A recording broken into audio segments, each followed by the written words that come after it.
boys, we're here to try again with the 53-man roster after the first one. I wouldn't say it was a flop as a live stream, but just in general. But in this video, we're doing the 53-man roster again after OTAs and minicamp coming up right here, right now on NE Patriots Talk. Let's go.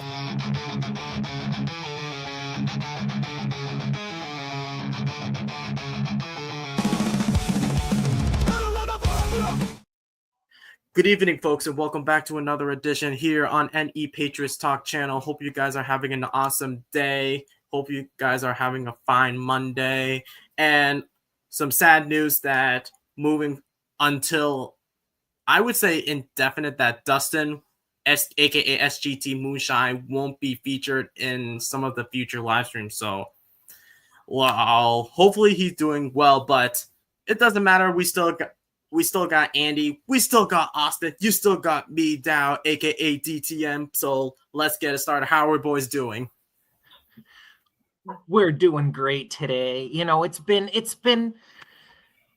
hot, but it's been nice to have a day off, doing a little bit, actually bothering to do a little bit of football research today. I kind of did my homework.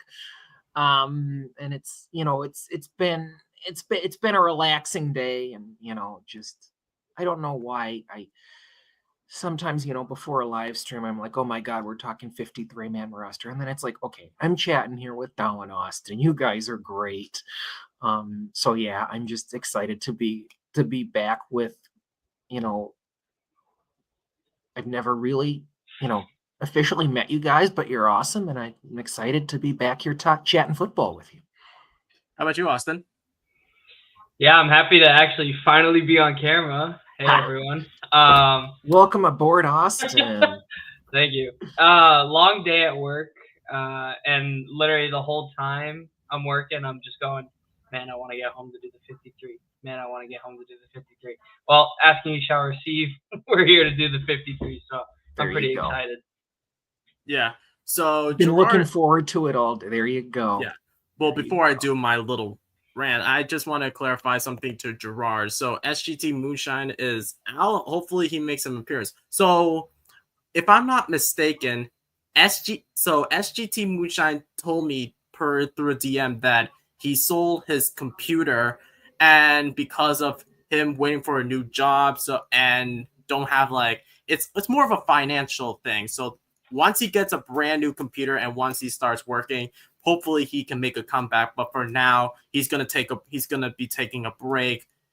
Hopefully he comes back with a brand new upgraded computer, and we want to see some of that new production. But that's what it is, Gerard. But as always, as you come in, please make sure that you smash the like button and hit subscribe. It's completely free and helps support the channel. And as always, throughout the show, please post in your questions and comments relating to this 53-man roster discussion. So without further ado, let's pull out that 53-man roster spreadsheet. And normally we would start with the offense, but huge shout out to Paper Waves for suggesting this. We're actually going to be starting with the defense because in the previous stream we did defense, and it would be nice to have a little bit of a refresher.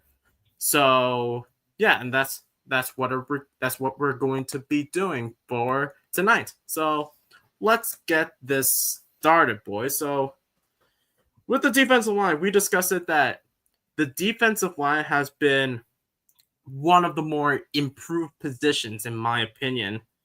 And I think that through draft and through free agency, I think that the depth and the starters, I think that it's going to be a lot more interesting. But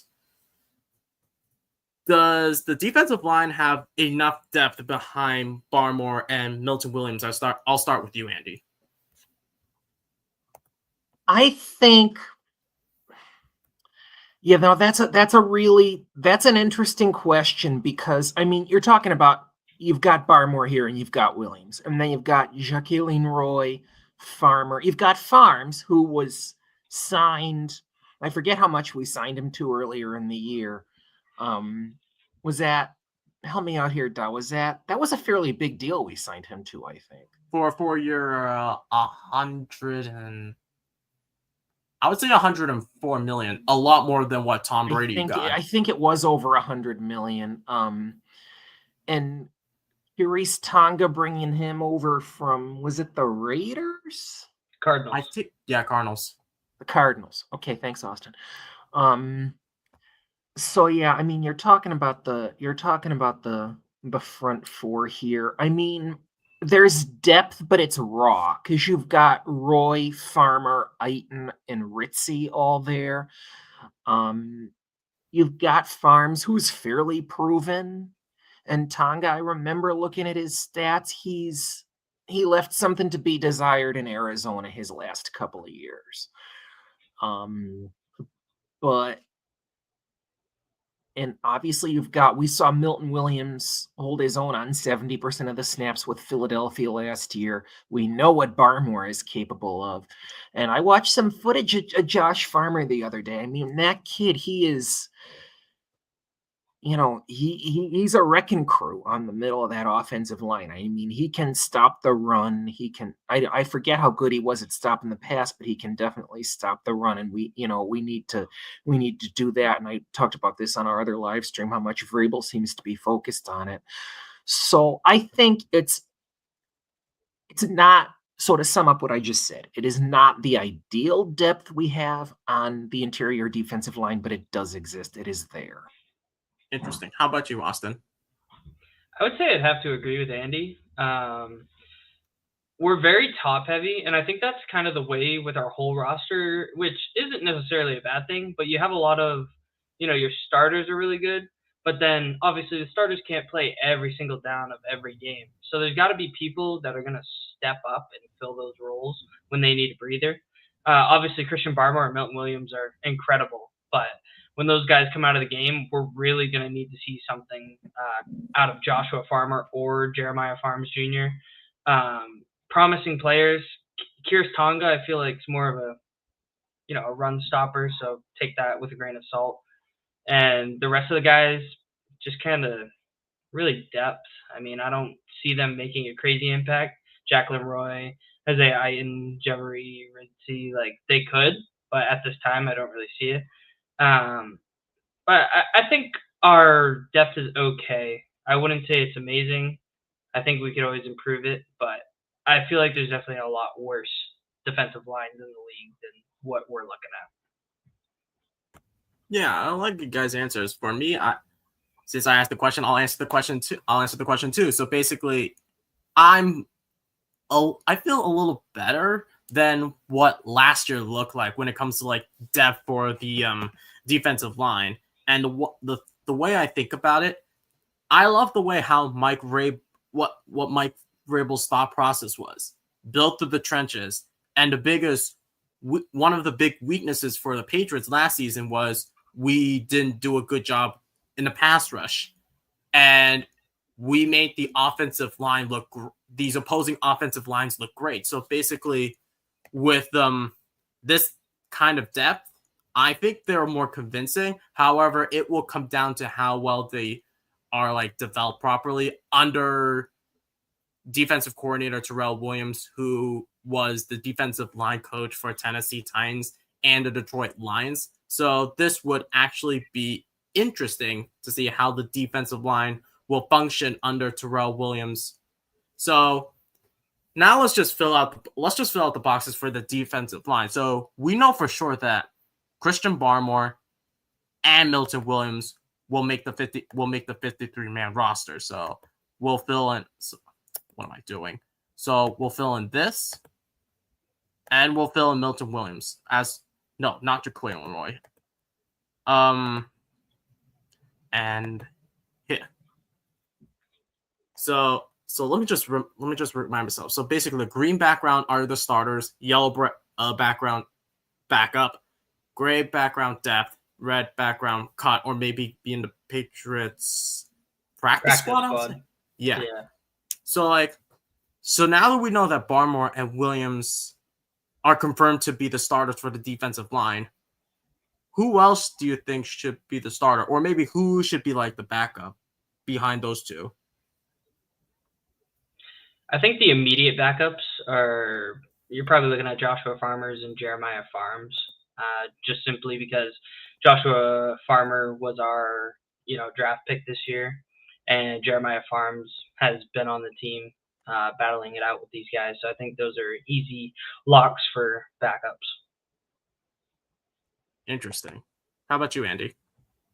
Yeah, I completely agree with Austin there. Obviously, we have Barmore and Milton as the Williams as the starters, and I have Farmer and Farms, and I also have Tonga is carrying a fifth IDL in case you have. I mean, he can play more of that nose tackle role. And if you have an injury to, as you said, Austin, Joshua Farmer is a rookie. Farmer is a rookie, and Farms has been with us for, I believe it's either 2 or 3 years. Jeremiah Farms was drafted. He was an undrafted, I think. He was undrafted. Okay, he went undrafted in 2020, and he's been with the Patriots since 2022.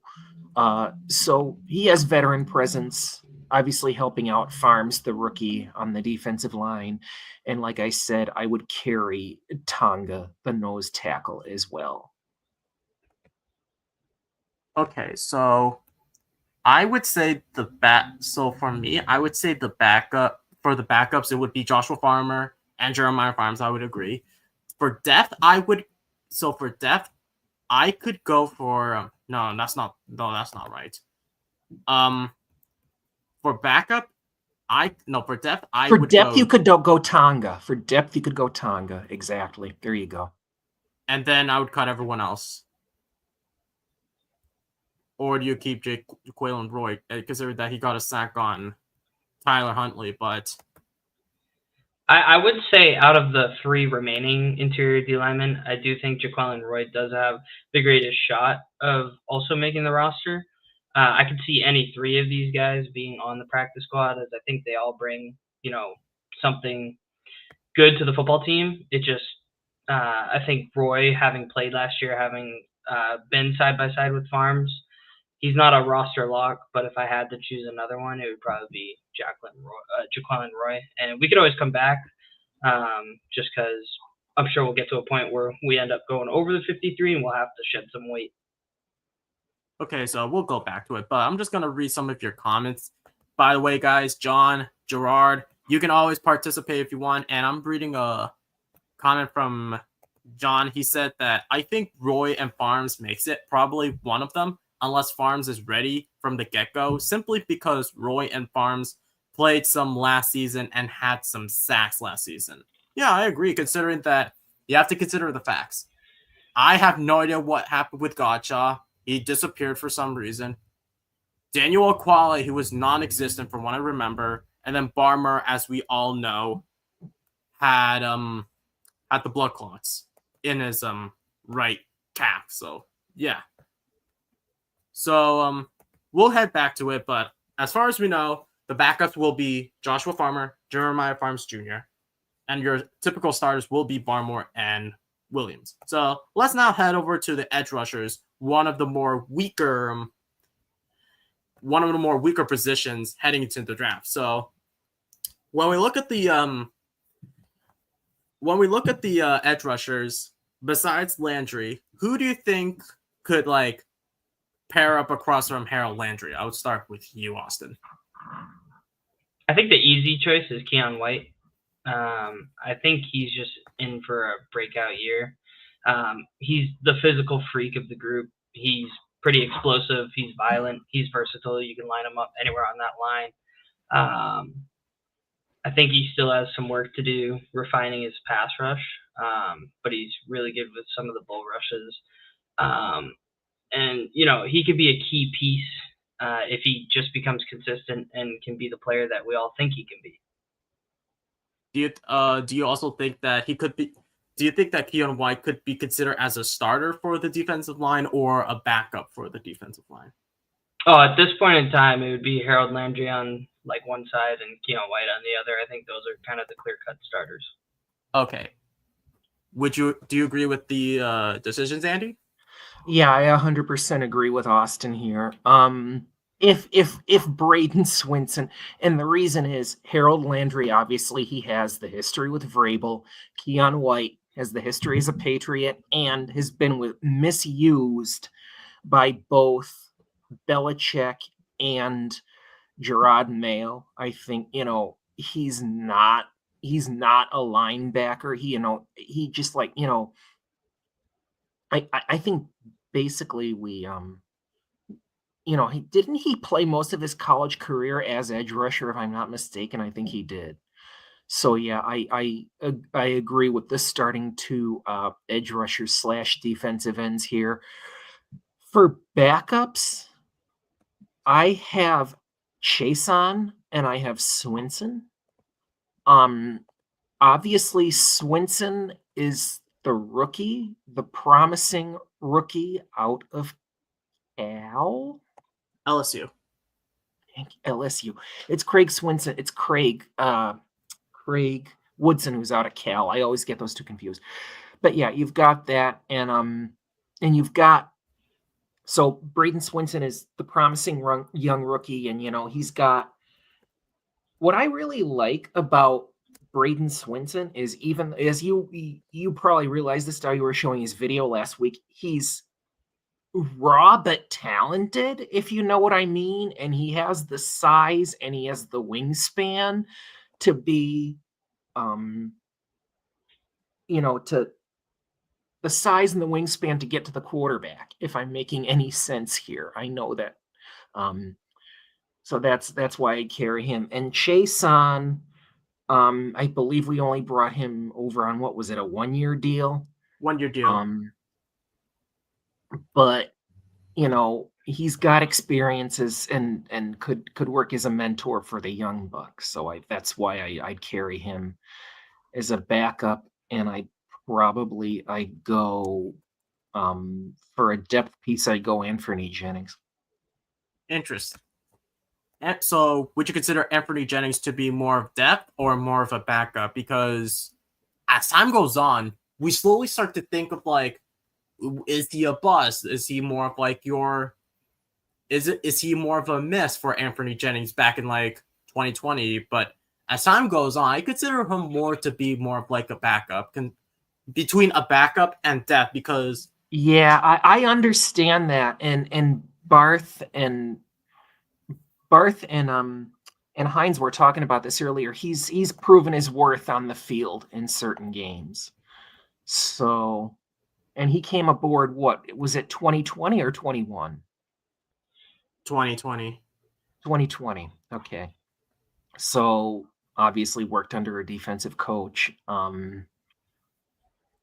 But yeah, honestly, come to think of it, though, I might go Anthony Jennings over Calevon just for the heck of it, and put Calevon on as a depth piece. So Jonathan brings up a good point about Keon White. He said that he thinks that he will be a starter and he could sub in as a defensive tackle and maybe a bigger linebacker. What are your thoughts on that from John? I definitely agree with the defensive tackle kind of standpoint, because I do think he can play that edge rush, that D tackle, that defensive end type of thing. As far as a linebacker, I kind of struggle because I don't know if he has the lateral quickness to really be able to make adjustments on the fly. I'm willing to give him a shot in that role. Obviously, I think he's a phenomenal athlete. But I think I would prefer him on the D-line being a disruptor rather than trying to play off-ball. 100%, because he's too heavy to be an off-ball linebacker, Austin. I've got his weight and height up here. He's 6'5", 285. That's your defensive end slash even, on the light side, a D lineman right there. He's not flighty enough to be your outside ball hawk linebacker. Yeah, the issue with Keon White last year was we thought he would be disruptive after that Bengals game, considering that I think he had like 4 sacks, if I'm not mistaken.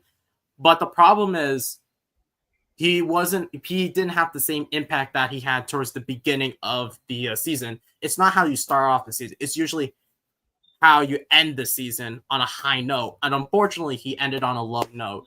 And probably that was because of how Covington misused Keon White, since we thought he would be at the end, but generally he's more of like your inside D lineman. So that's interesting. But also about Chason, coming from John, Kayvon Chason had 5 sacks with Saxonville last year, and he's played his whole career with the Jags. But I don't feel. I think you're referring to Las Vegas, because he was on the Raiders last year. That's what I thought. Yeah. So he was drafted by the Jags, but last year he was a Raider. Yeah, Jags did not know how to use him. And I think Patrick Graham, the former linebackers coach for the Patriots, knew how to utilize Kayvon Chason when he was the defensive coordinator. I think that Patrick Graham was a great defensive coordinator for the Raiders, and I'm not going to be surprised at how destructive the Raiders defense will be. But I think that with Kayvon Chason, if he could prove that he could be that first round potential, I think that he could get an extension. But until then, he's bound to be like your backup behind Landry and Keon White. So 100%. Yeah, as far as Kayvon Chason goes, I mean, he's a former first round pick trying to revive his career, and I think this is the perfect spot for him. Whether or not that'll come to fruition, we'll have to see. With the edge rushers, similarly to what you have, Andy, I do think like Kayvon Chason is going to be the backup, but I actually have Anthony Jennings as the backup and Braden Swinson as the depth. And I think my reasoning behind that is I think people underappreciate Anthony Jennings. To me, he's quietly been one of the more valuable edge defenders on the roster. He's a strong edge setter. He's been very reliable. And, I mean, he's not flashy, but he has the discipline and he doesn't overrun gaps. And he almost does, like, all the gritty work. Like, he's the unsung glue of this edge rush team because he's going to The unsung what? The unsung glue. Okay. Like, he's kind of what's going to make everything work because he doesn't care if he's the one to get the sack. He's there to set the stars up to get the sack. So I think he gets underappreciated, but I personally love Anthony Jennings, and I'm really looking forward to what he can do. And that is a Vrabel type player to a T right there. Exactly. So, I mean, Jennings could be like yours. You did it again, Austin. Yeah, you're right. Yeah, that's 100% correct. Yeah, I was gonna say that Jennings could be like your silent assassin. Like he could be like one of more underrated, but he's gonna have to prove it during training camp. But our man Paper Waves comes into something about Chason that he could have the Vrabel revive, where Vrabel was a second or third rounder back in the day by the Steelers. It didn't work out there, and he killed it for us and never took the foot off the gas. I agree. And considering that we know Mike Vrabel as a player, and if Chason can do it, considering the fact that Vrabel is the head coach for the team, he could get some of the tips on the tips and tricks, I would say, or maybe techniques on like how he could fine-tune his like technique for Chason. So I think that if he has the potential to play like a first rounder, I'm pretty sure he could get like a 3-year extension. But until then, we shall see. We shall see. Yeah, same thing with Kyle Van Noy. If we could do that with a lot of players, by all means, I think that we could be a good destination or attraction to develop some of these potential thought to be bust, but it just comes down to like environment and proper coaching.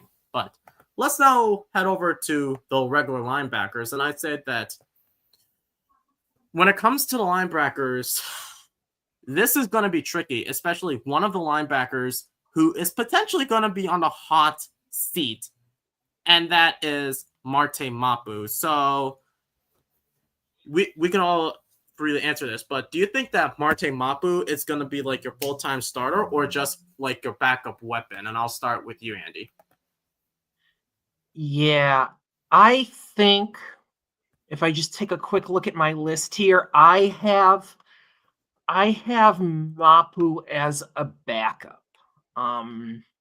Behind, personally, both Spillane and Gibbons, and possibly behind Christian Ellis as well. He does. I really don't know. I mean, Marte Mapu. I mean, we've played him mostly at safety, and he's still listed as a safety. He's a fairly young guy. We drafted him in a 3rd-round pick in 2023. But yeah, I think of the 4 guys, or 5 guys actually, I have making the roster on this list, that being Tavai, Spillane, Gibbons, Ellis, and Mapu. Mapu is the one who's definitely on the outside looking in for me at this point. The others, either we know Tavai's beef with the fans last year, and Vrabel is like, basically, I'm going to kick the nonsense out of Foxborough. As Bar said in his stream, Tavai's not gone yet. The likelihood is very high now that he won't be. He's got that. He actually does have that veteran leadership and could help a guy like guys like Spillane and Gibbons learn the Patriot way. Ellis was kind of like Austin was saying about Anthony Jennings. Ellis has been one of the unsung pieces of glue to the defense for New England. I mean, he had, so let me just, if one of you could look up Christian Ellis for me. I think there was one game where I'm sorry, I'm just not remembering anything off the top of my head from right now. And he had like, so let me see, so he had like 80. Currently I'm using Pro Football Reference, and it said that he had one interception. I'm looking at pass coverage. He did allow 1 touchdown, so he was 66 when it came to like coverage. He had like 1 hurry, 3 quarterback KD. I don't know what that stands for, but he had like quarterback hits.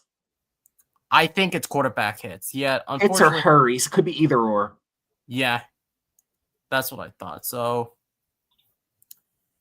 Yeah, I generally don't use Pro Football Reference, but I think that when it comes to Christian Ellis, especially after especially in a defense that did next to nothing thanks to a non-experiment. We're going to call him experimental Covington. Yeah, I agree. So, but long story short, I have Mapu on the outside looking in. Monsieur Lesage, what say you? I think Marte Mapu is probably one of the most unique players on our defense, in the sense of he's got the athleticism, but we're still trying to kind of figure out what to do with him. I do really like the move to linebacker, because I think that's something we seriously lack at the linebacker position, is somebody that can be there in those cover 2, cover 3 situations and cover, the middle of the field there. He's still kind of learning the finer details of stack linebacker play, but I feel like the ceiling, if he can get it down, would be pretty high. And I think as it stands right now, Marte Mapu and Christian Ellis would be our coverage linebackers, and then you'd be looking at Robert Spillane and Jelani Tavai as like our run-stopping bruiser type of linebackers.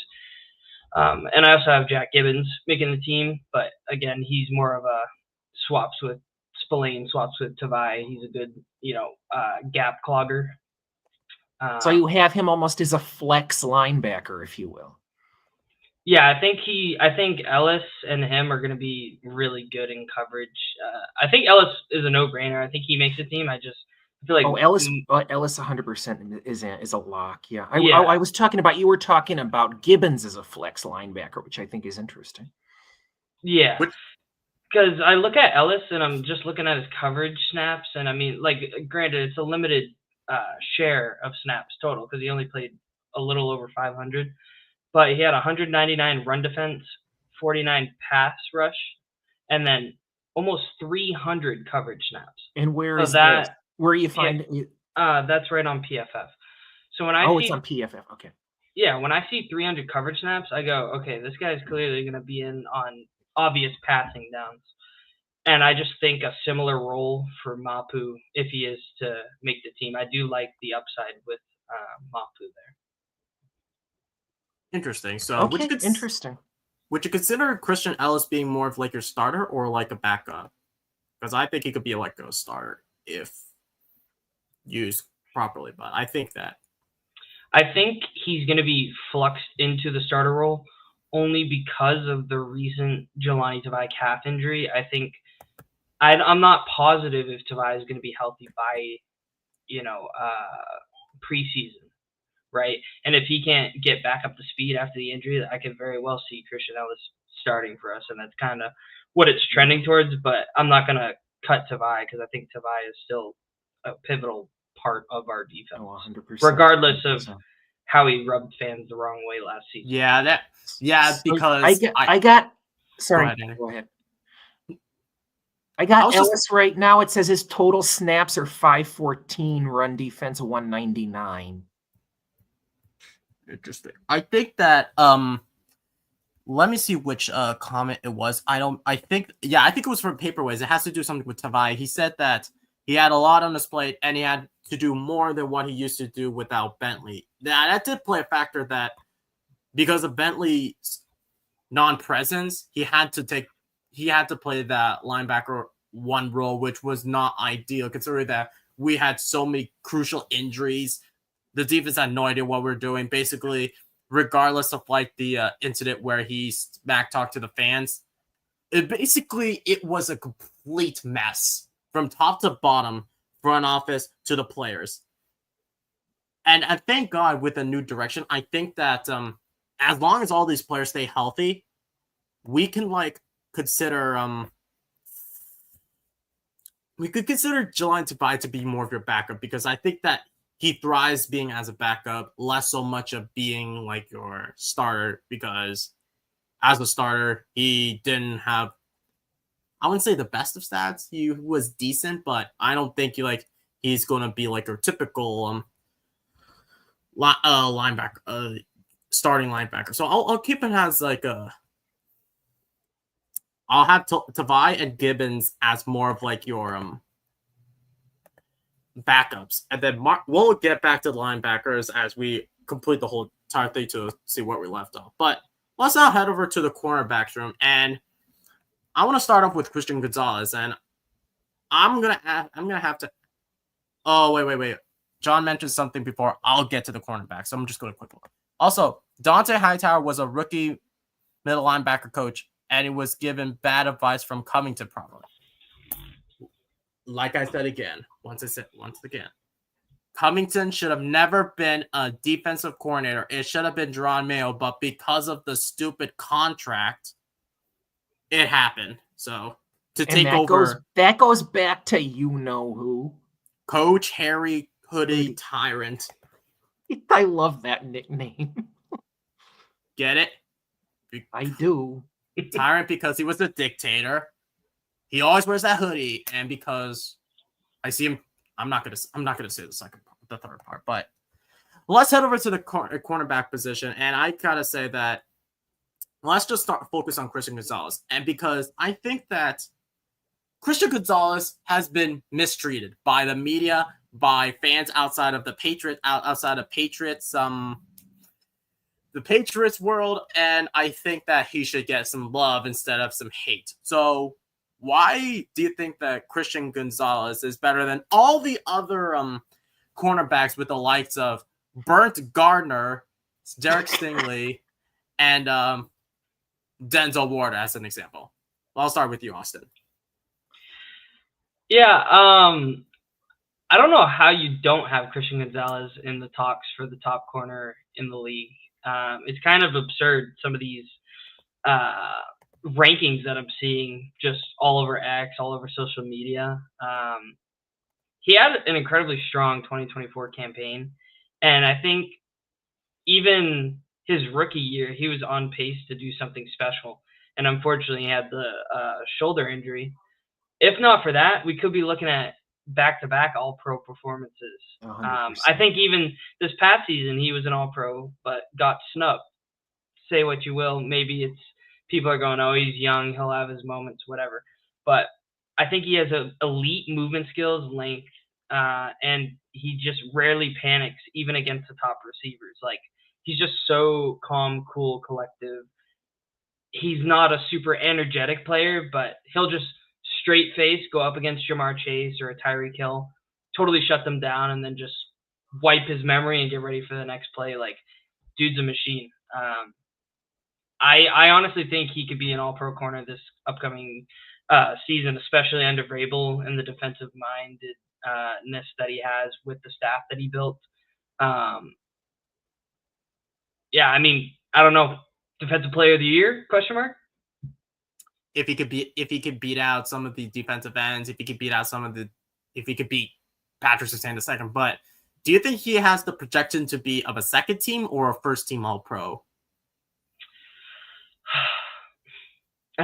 In my heart, right, I want to say first team All-Pro. First, yeah. But I feel like the league's just going to give him the second team.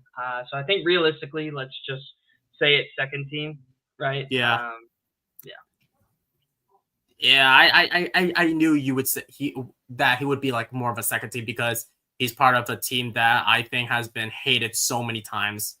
And I don't blame the media, but at the same time, I think he deserves some of the love just because of his gameplay and his technique. But Andy, I'm going to ask you this. Do you think Christian Gonzalez in the AFC East is better than Christian Benford? I have no idea who the cornerback one is for Miami, and Burnt Garner. I definitely think he's better than Sauce Gardner. I mean, I'm not even going to look at PFF right now because they just have the same seeming anti-Patriots bias that everybody else does. I would put him on the ballpark with or slightly ahead of Christian Benford. I truly believe, like, I agree with everything you guys just said. I mean, there is an anti-Patriots bias in the greater NFL community and in the media. Like, we had a 20-year dynasty and still have relatively far fewer Hall of Famers next to the Steelers, the Cowboys, the Niners. All these other past NFL dynasties have twice the number of Hall of Famers we have minimum, if not 3 or 4. But I think I definitely would put him ahead of arguably the most overrated cornerback in the league in Sauce Gardner. And Benford, that's a stretch, but yes, I probably, when push comes to shove, would put him ahead of Christian Benford, whose stats I'm going to look up right now.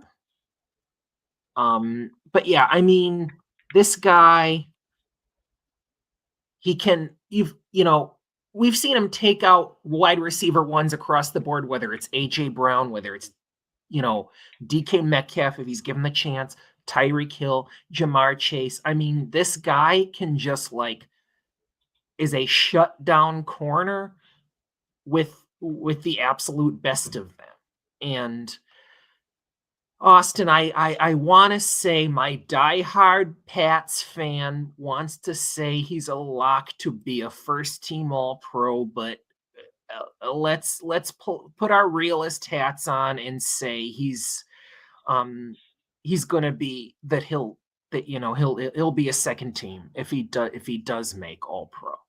Yeah, I think getting All-Pro is more rewarding than getting Pro Bowl nowadays, because nowadays with Pro Bowl it's just fan bias. Like it's more of like a fan voting. So I discredit Pro Bowl in any other way possible because I think ever since the changes to the Pro Bowl games, I discredit Pro Bowl being like a reward, and now I'm just gonna focus on I would say all pros, and then some of these other individual boards like offensive player of the year and defensive player of the year, a whole bunch of that. So you have to be realistic with that.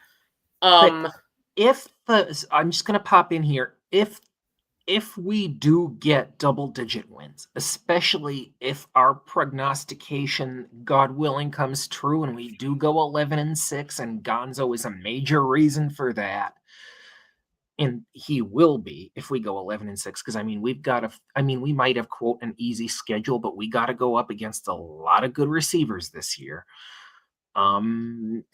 Depoy defensive player of the year is in the cards for Christian Gonzalez. Interesting. Let's see what else we have. So I did, as you were talking, Austin, I actually put Davis and Gonzalez as your typical like starters because they are going to be your quarterbacks 1 and 2. Because I would say 1A, 1B. Who would be next as a starter between Marcus Jones and Alex Austin? I think Marcus Jones gets that third, no questions asked. Really? No questions asked. Interesting. No questions asked. I think the only concern with Marcus Jones is the health. Much like Demario Douglas, the health is a concern for him, and I only bring it up because they're similar in size. They just play the opposite position. But I think Marcus Jones is an electric playmaker. He's going to play that primary slot corner role for us. Not only that, like he's a gadget weapon on the offense. He's an elite returner. He just sticky in coverage, very fast. I don't know. I know earlier reports were Rabel's not high on him, but the more I just look at this roster, the more I'm just falling in love with the idea of Marcus Jones being able to just cover their third wide receiver. I think Gonzalez and Davis are just going to be able to shut down their 1 and 2, and it's going to be like, all right, beat Marcus Jones, which Marcus Jones is no, slump. Like, he's still I wouldn't say a top corner in the league, but he could definitely make an argument for a top slot corner in the league. Interesting. Really? Okay. So that's we'll hope that's the case then, because this is his final year on his rookie deal, and if he can prove to himself that he can bounce back after what was like a disaster, and if he can stay healthy, he has the potential to get a contract extension. Excuse me. 2 years to 3 years would be more realistic for Marcus Jones because he's not like your typical like DJ Reeds. He's not like I'm just throwing out there. And I know that Marcus Jones, he was a first team All Pro, but as a punt returner, and we're not talking special teams yet, but so we're gonna have to wait and see this upcoming season. But I would consider Alex Austin to be your backup, but okay. How many cornerbacks would you generally see making the 53-man roster? Like, roughly how many? 5 to 6. Yeah, I personally have 6 on my list. 6. Who are the other 2? For me, I have Isaiah Bolden and Kobe Minor. Interesting. How about you, Andy? For me, I have, let me go back and look at my cornerbacks. I think I actually only have 5. Gonzo, Austin, Davis, Jones. Yes, and I have Dial. Interesting. Don't 100% ask me why. I just like, I put him on for one of those, it's like one of these like on a whim ideas that I had, and I mean, he crapped the sheets last year. I mean, his run defense grade was only 69th out of 222. We are talking, I believe, a relatively young guy.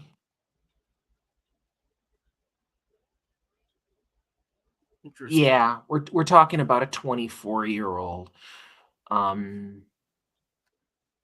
Draft, actually a rookie in 2024, which is why, I mean, a simple reason I think we might carry him is youth, and we have the Davises and the Joneses, the Gonzos of the world to teach him further ropes of the NFL along with Mike Vrabel. And I think that Jonathan has something similar. And by the way, guys, please make sure if you haven't already, please smash the like button and also hit subscribe if you haven't already. And throughout the show, please participate if you can. It will just make this more interactive. And Jonathan brings up and he says, I have 5: Gonzo, Davis, Jones, Austin, and Dial. The thing with Dial, he is more of like your special team. So generally, he's not going to be like your typical cornerback for the defense, mainly for like certain like defensive packages, but I could see more of Dial being a special teamer next to Brendan Schooler. Fair. So I would say this is going to be a little tricky with Marcellus Dial. I'll say he'll be a backup. The rest will be depth.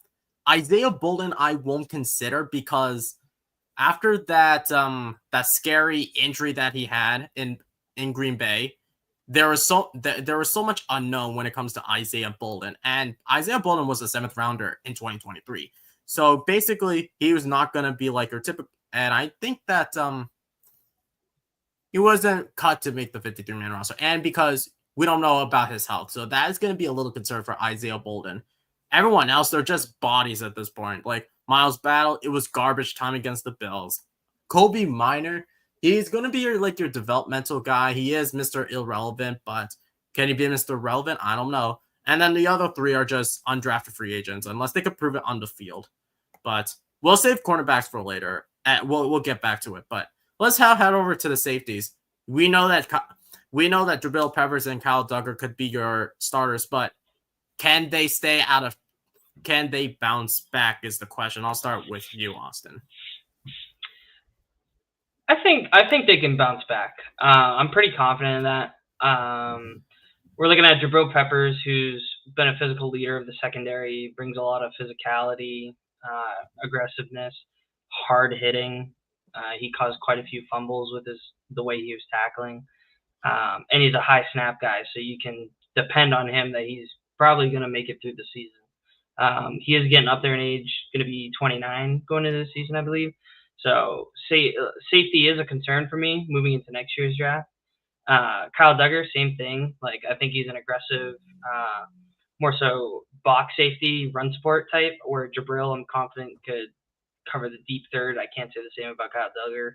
I think he's kind of a liability in deep coverage, but I think he has a easier time covering the tight ends or just something more closer to the line of scrimmage. But Duggar, I commend him, honestly. I know a lot of people probably hate him, but I think the fact that he dealt with the ankle injury and still showed up every day playing on that shitty roster for the shitty coaching staff, you have to commend that. Like, that's just a whole different type of spirit you have within yourself to keep that's what Vrabel wants. I never hated Duggar. Where are you hearing that, Austin? It's all like the Patriots Global chat. Like, I want to say like a month ago, or it could have been longer. But the topic of Kyle Duggar came up, and just it seemed like a lot of people were shitting on Kyle Duggar, saying like we don't need him and blah blah blah blah. I even see it on X. They just want a younger, somebody who's not going to get injured safety. I mean, it's understandable, but if you're that, like, I was completely different position, different team. I was watching the Football Life on Thurman Thomas this morning, and they're like, one of the things they loved about him in Buffalo is, he was not basically, they didn't say this, but he was not a me guy. He was a we guy, meaning, he was with the team or for the team, and for the team. And Duggar's proven the same thing. Yeah, I would say most of the hate is probably coming from the casual sports fans who quite often usually don't know what the heck they're talking about. But yeah, I think Kyle Duggar and Jabril Peppers are going to be very solid for us coming. The casual sports fans, Joe Milton's going to be a top quarterback in the NFL. Ugh. Yeah, the same people that were mad that we traded Joe Milton are probably the same people that were mad that Kyle Duggar was doing whatever he was doing. So. Yeah, it just pisses us off that people don't understand what happened to Duggar, and I wasn't like one of those fans who hated on Duggar. I just felt like based off of performance and how he was misutilized, I felt like the contract extension that Duggar got, it was a little risky considering that he didn't have a stellar season in 2022. I don't think he had the same. I think he was misused. He played as like a box safety within Kyle Duggar, and I would say when it comes to the starters for the safety room, Peppers, in no my doubt, could be he could be your starter, unless Vrabel thinks that he's not worthy, considering of the legal issues that he had. Even though those have been lifted, Kyle Duggar. This is going to be interesting. If he can bounce back during a second year of his deal, I think he could be convincing, but we have to find out and see. For now, he could be your starter, but we'll have to wait. We'll have to wait and see. This is just a wait and see game for Kyle Duggar. Yeah, it's quite possible Craig Woodson could overtake him in the depth chart, but I personally don't see that happening. I see Craig Woodson, rotating in, but I think Kyle Duggar and Jabril Peppers are your starters. You can also consider Brandon Schooler to be a starter, but I think that's more with the special teams. Correct. Definitely. Wait, what the heck? There we go. Woodson and Pettis. They're more like your backups. Exactly. You got it. Woodson, yep. So there's no debate on that. Jalen Hawkins, back on a 1-year deal. Do you think that he can make the roster, or he's just depth? I think he's cut, to be honest. Interesting. So I think him and Minkins are cut, and Epps is depth. Exactly. Interesting. Because I think Epps is really our only true cover safety, and even then, like, his coverage stats aren't out of this world. Yeah, considering that you wouldn't carry like seven safeties in your roster, and this is a really good depth at safety. But like I said before, we did our positional grades, and it wasn't the worst, but it wasn't like the best. We would say we gave him like roughly around like a B or a C. I would say like a C or a B for like the safety room. So there's so many question marks with the safety room, but I think they could bounce back. But let's now head over to the specialists, and there's no surprise of who will make the roster. Ashby, no surprise because he's your long snapper. Mm-hmm. Same with Beringer, and then there's no debate on the kicker position. 100%. And with John Parker Romo, before we can move on, is he gonna make the practice squad or not? I think he's practice squad. I would ditto. Because I think it's definitely feasible. You go into a season with only one kicker, but you never put yourself in a position where you're going to be left without a kicker that you can bring up. So I think John Parker Romo is kind of a no-brainer. Just be like stashed on the practice squad. Keep him on the PS because he hasn't done anything that would make another team pick him up. Yeah, he was more of a backup for the Vikings, as we alluded to, behind Will Reichert, who is the starting. I think he's the kicker for the Vikings moving forward, Will Reichert. But let's now head over to the offense. We know who your starter. We know who the starter is for the quarterback. No debate. But the question is, what should we all expect from Drake May heading to his second year? Do you want him to excel from last year's season, or that's a basic question. Do you think he should excel? 100%. I want to come out of this season. I know I'm looking more a year down the road, but I want to come out of this season with the same faith I had at the end of last season with Drake May, throwing for 2,200 yards and an unideal touchdown to interception ratio 15-10, but doing what he did with that shitty coaching staff and that shitty offensive line and that shitty pass catching core, he did the best he can with the tools he had. And I want to see him. I want to see as much versatility as we did out of May last year, and I also want to see a step up in his game. And Austin, you've talked a lot about his footwork, on which you 100% and on which I 100% agree. I'm not sure who our new quarterbacks coach is, but it's Ashton Grant, who was the assistant quarterbacks coach for the Cleveland Browns.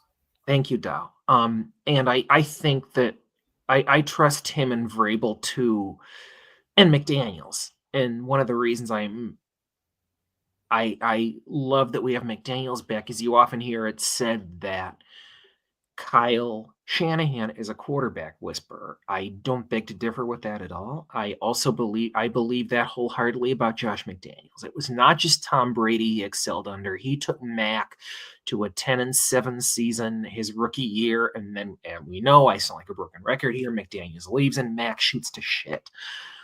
McDaniels knows what to do with quarterbacks, and he knows how to work on footwork, throwing mechanics,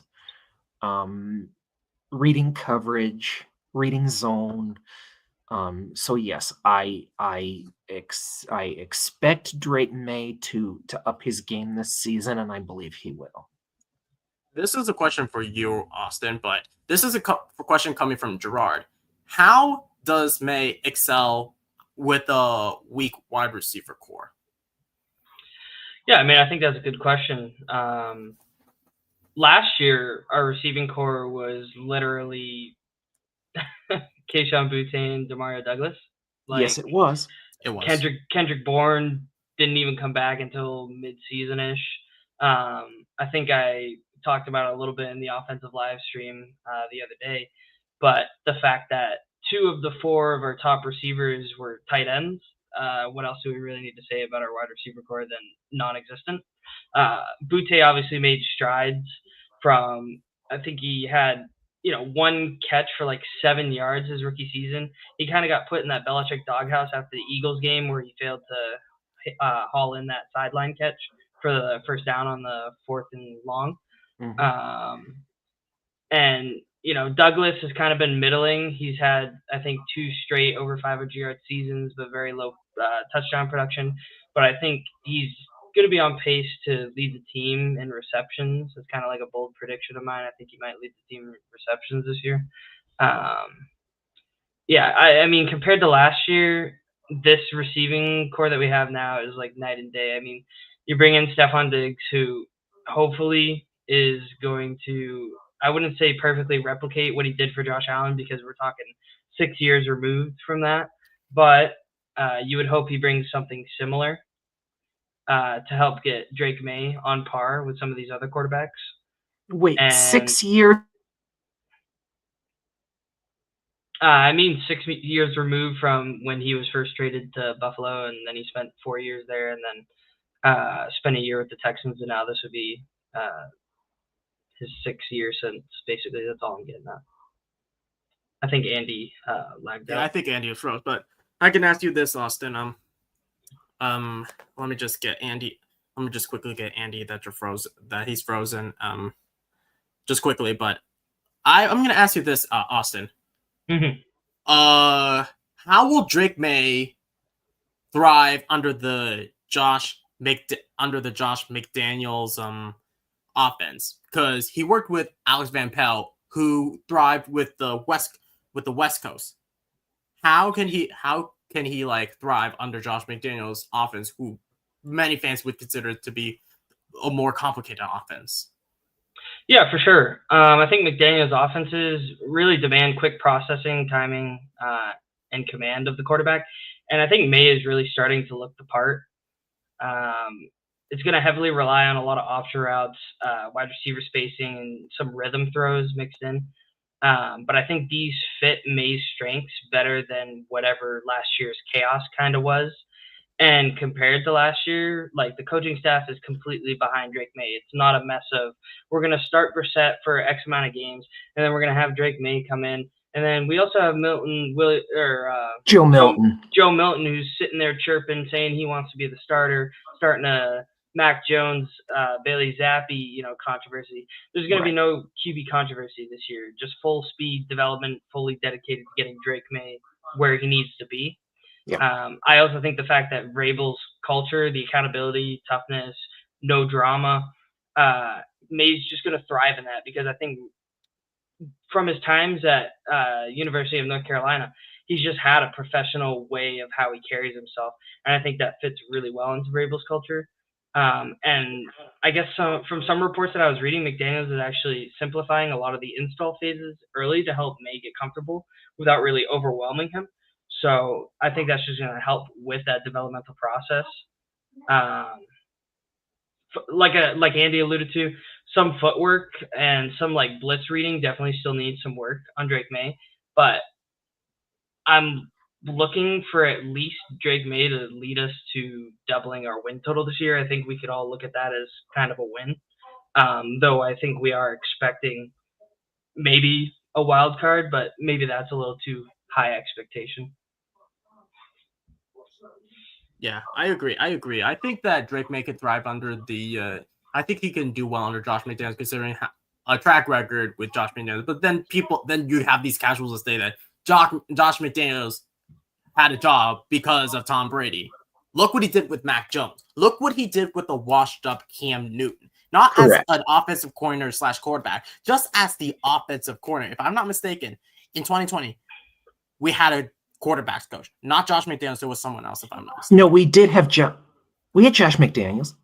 No, not as the quarterbacks coach, but as the offensive coordinator for Cam Newton. We had him as the OC for Cam Newton, correct? Yeah, but the quarterbacks coach for the Patriots was let me find his name. It was Jed Fish. Jed Fish, who is currently the head coach for the Washington Huskies. Okay, interesting. And then he went back to being the offensive coordinator, quarterbacks coach for Mac Jones. And then you know what happened with Las Vegas. Yeah. People are saying they hated it because of Las Vegas and how bad of a head coach he is. People need to realize that Josh McDaniels is a good offensive coordinator with and without Tom Brady. Yeah, I don't really understand all the hate that Josh McDaniels gets. I believe I don't either. Colin Cowherd just released like a tier list of the top offensive coordinators / head coaches, because I guess like Ben Johnson isn't necessarily an offensive coordinator anymore. But when I was looking at that, I expected to see Josh McDaniels at least somewhere near the top. Maybe in the top 10, yeah. Top 10. I think he's sitting outside of it at 12 or 11. And I'm just kind of sitting there, So then my first instinct is, okay, let me read through some of these names. So I go, Sean McVay. And I go, okay, I could see that. Great offensive mind, won a Super Bowl, whatever. Yeah. Kyle Shanahan. No. I think he's a good offensive mind, but what has he won to, He's like I just said, he's a quarterback whisperer. I'm not denying it, but he will be Mr. 28-3 forever in my life. Putting Kyle Shanahan ahead of Josh McDaniels is not What did he do as a head coach for the 49ers? He lost those 2 Super Bowls for the 49ers. Not one, 2. And even somebody like a Ben Johnson, who's kind of fresh in our minds, they have him at like rank 8. And I'm just sitting here like, he had two solid years of, getting the Lions to be the top seed in the NFC with that offense. Like, I think you guys would all agree that offense was really good with him as the offensive coordinator. Yeah. the disrespect that I see is, why are we not crediting the fact that Josh McDaniels was responsible for heading 3 separate teams to Super Bowl victories? Not only that as the offensive coordinator, but an additional 3 Super Bowls as just a part of the Patriots staff. You know what I mean? So this is a coach that has 6 Super Bowl rings. And the fact that, oh yeah, he's like the 12th ranked. Yeah, maybe the past head coaching jobs leave a bad taste in every other person's or team's They do. mouth. Like when I was But praising Josh McDaniels, sorry to cut you off, Austin, but a couple of Yeah. years ago, when I was praising Josh McDaniels, I had Raider fans coming at me like the Dickens saying, "Fine, take him back. We hate him." I'm like, you're just thinking about Josh McDaniels, the head coach, who granted did not work out in Denver. He did not work out in Vegas, ultimately.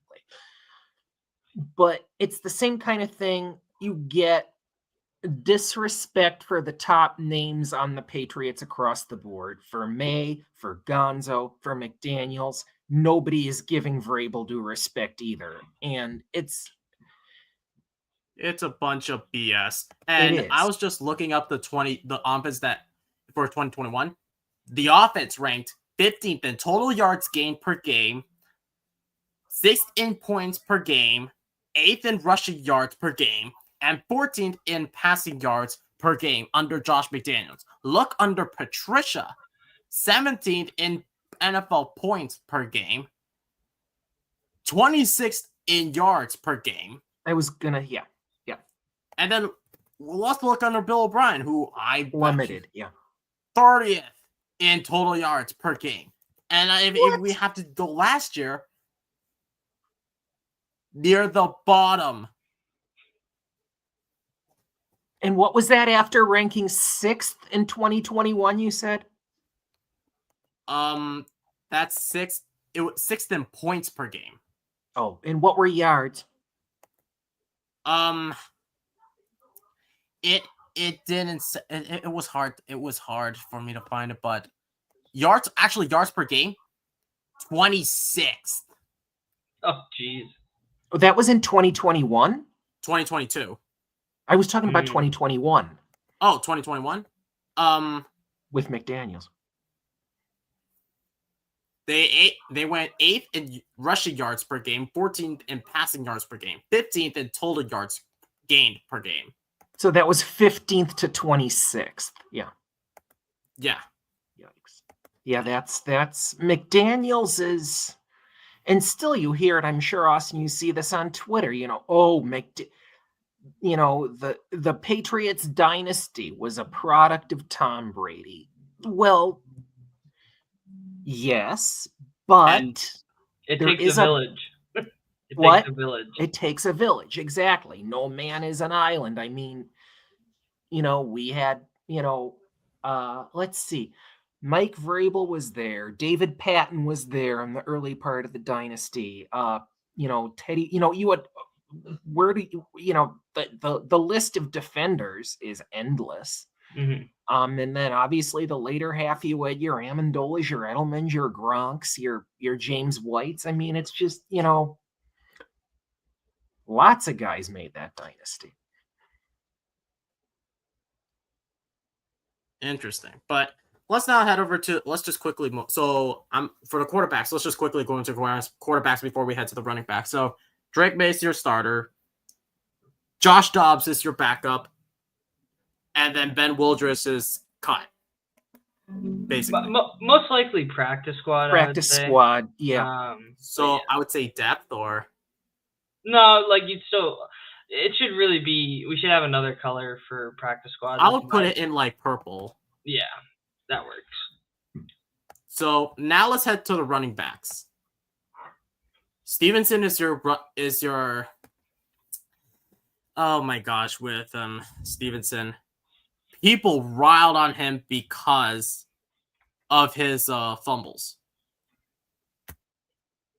How can he bounce back this upcoming season? I'll start with you, Austin. I think the simple answer is hold on to the football. How much simpler than that does it get? I won't fully blame all the fumbles on him because I will say we had probably the worst O-line in football last year. Outside maybe, the Giants or some of those other bottom tier teams, right? But I think ball security is where you start with Ramondre, and then you just look to go from there. He battled with some injuries last season, so you're definitely looking for him to come in here and stay healthy. That would be another bonus. I think a lot of people are kind of upset with Ramondre's production because, and I don't want to fully put the blame on Ramondre. I'll kind of put the blame on the coaching staff because, in a way, the coaching staff went out of their way to extend this guy, Gerard Mayo's regime, because they feel like he was going to be a cornerstone. And then he goes into the season and fumbles 7 times, injured for 5 games or whatever it was. I'm not exactly sure. But really didn't play on par to what we just paid him to be able to play like. So I think it's good news with him showing up to OTAs a lot slimmer, a lot more muscle, it looked like, at least in that picture, compared to last year. I mean, I think playing Madden 25, you literally look at his player card and the dude's got like a double chin as a running back. You're kind of sitting there like, what the heck are you eating? Like, it's almost like an Onwenu situation where you're showing up, almost 400 pounds to training camp after you just got a handsome paycheck. Like, you can't be doing that.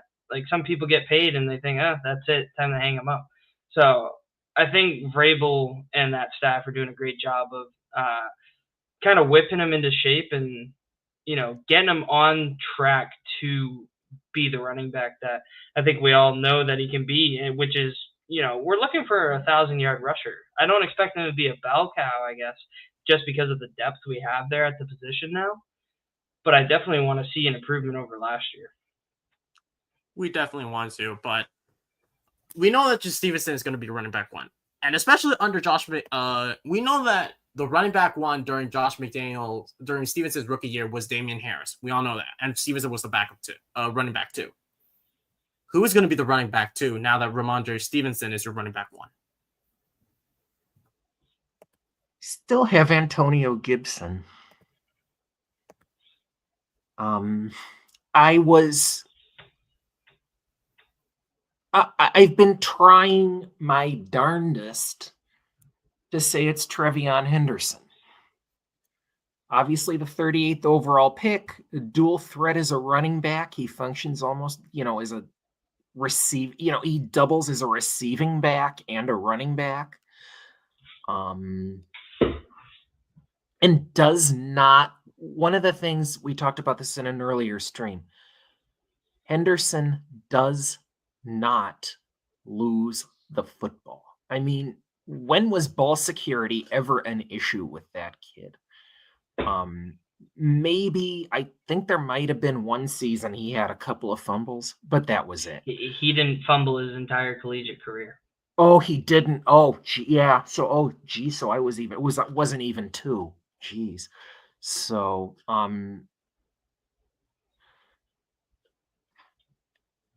it's really a coin flip on RB2 between Antonio. I mean, there's even chatter that the Pats and Antonio Gibson are on the outs. I'm not sure I entirely buy that. But yeah, I mean, Stevenson, I looked it up. He had despite 7 fumbles last year, he still had over 800 rushing yards. He had his second highest overall rushing yards in 4 seasons last year. And that was, again, with a piss poor O-line. Like most of the interceptions weren't May's fault. And a good number of those fumbles probably weren't Ramondre's fault. So I've come around on him. He deserves to be RB1. But with what I just said, I know I initially said Gibson, then I remembered, geez, there's some chatter that we may be on the outs with him. So for me, the 38th overall pick out of Ohio State is the number 2 running back going into 2025. Interesting. So you said, yeah, Antonio Gibson, I think that he didn't get that much production, but I think that Antonio Gibson should have a somewhat of like a good season under Josh McDaniels, considering that You can have like your James Whites or your Rex Burkheads or your Dion Lewises or your Josh Grays or your Shane Vereen's. So many various running backs. And let me just see what the chat thinks. So Gerard says we can go into the season at least with 4 backs. Exactly. Stevenson, Gibson, correct. Gibson, Henderson, Larson. So basically, Correct. I would Those are say mine. Trevion Henderson could be your backup. No. That's not right. Wait, right. I did actually say Henderson is your RB2 after that whole little spiel, but no, if you want. No, I could put Gibson as the backup because I think he can still make the roster. And then Len Larson. Correct. Being your backup. 100%. Do you think we should bring in a fullback, considering that Josh McDaniels loves to use fullbacks? Yes. 100%. Now it's over to the wide receivers, and there's so much discussion about drum roll. Hold on, let me hide your comment, Gerard. Sorry, but let's talk about wide receivers. The big bulk of the live stream. The big kahuna. Let's just say the second half of the live stream, folks, will be on offense.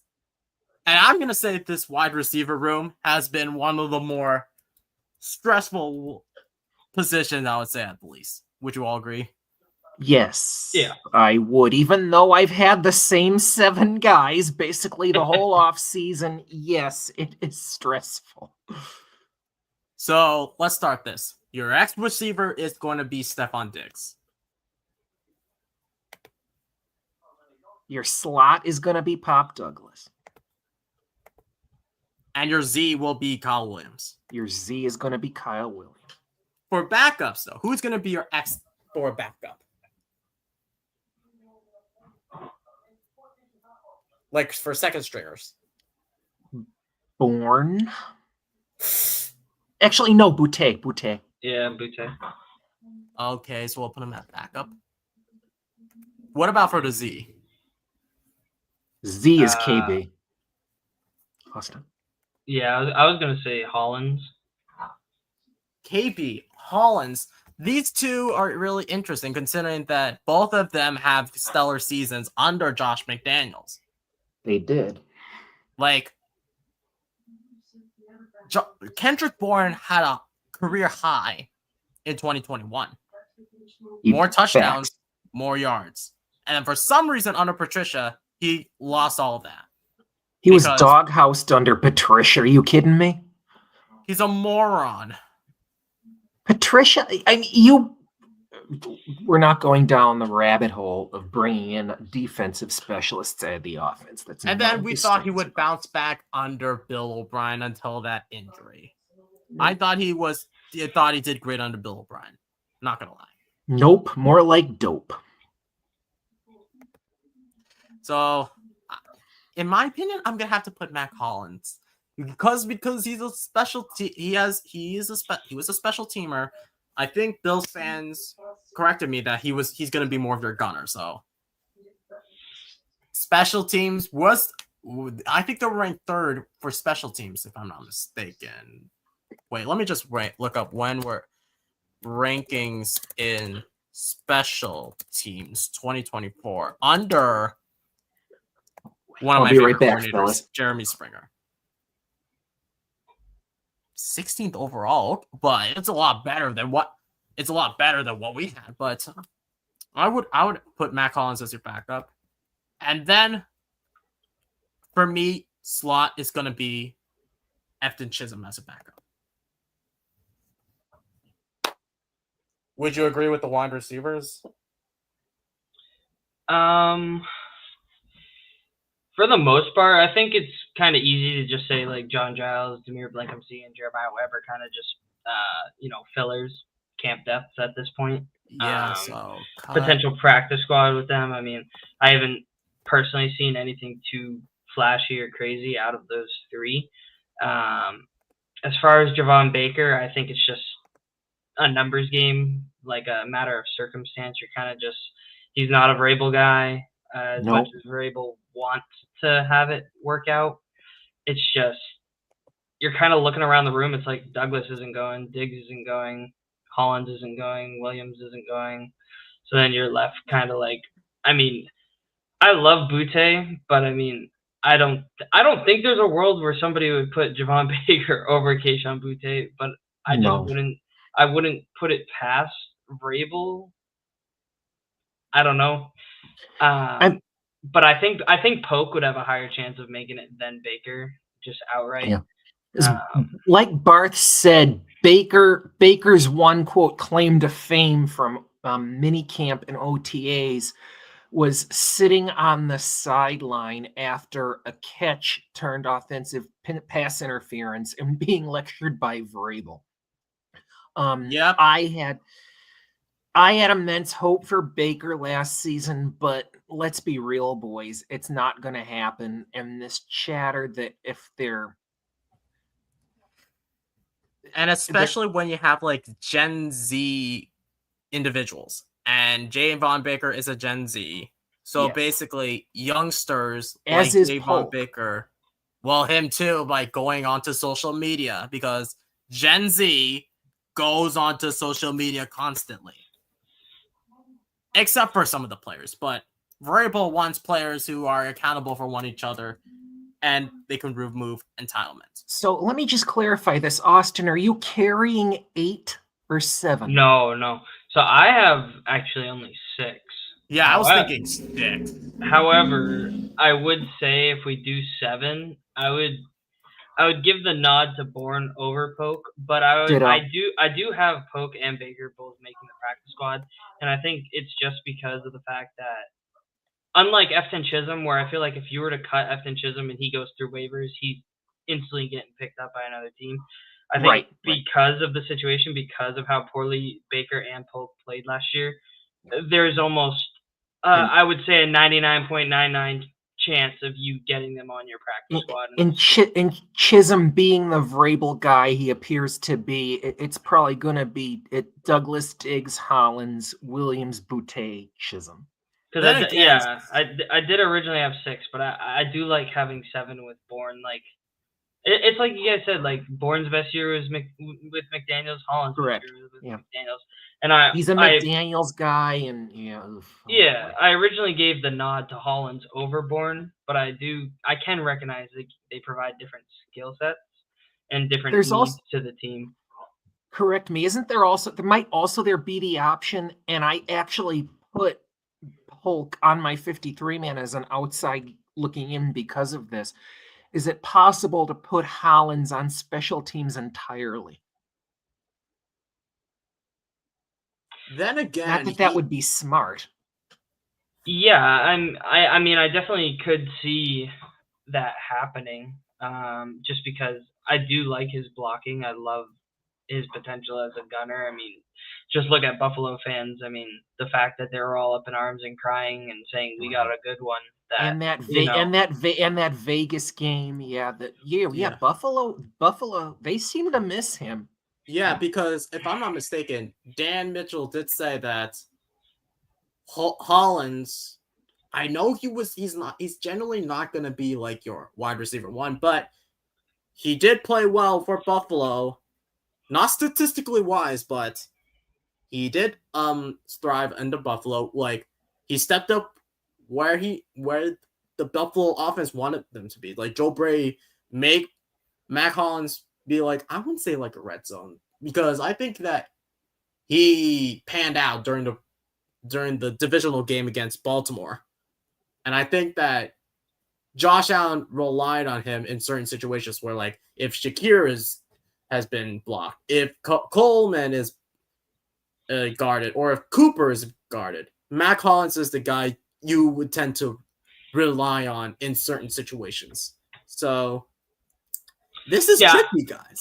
I would honestly, now that I'm looking at it some more, why don't we just keep Mac Hollins blank for now, right? And see if after we get through this, there's a slot for him and he can just easily fit in, and we'll call it a special teams role, and we'll give the nod. 100%. We'll give the nod to Polk as the 7th receiver on this team.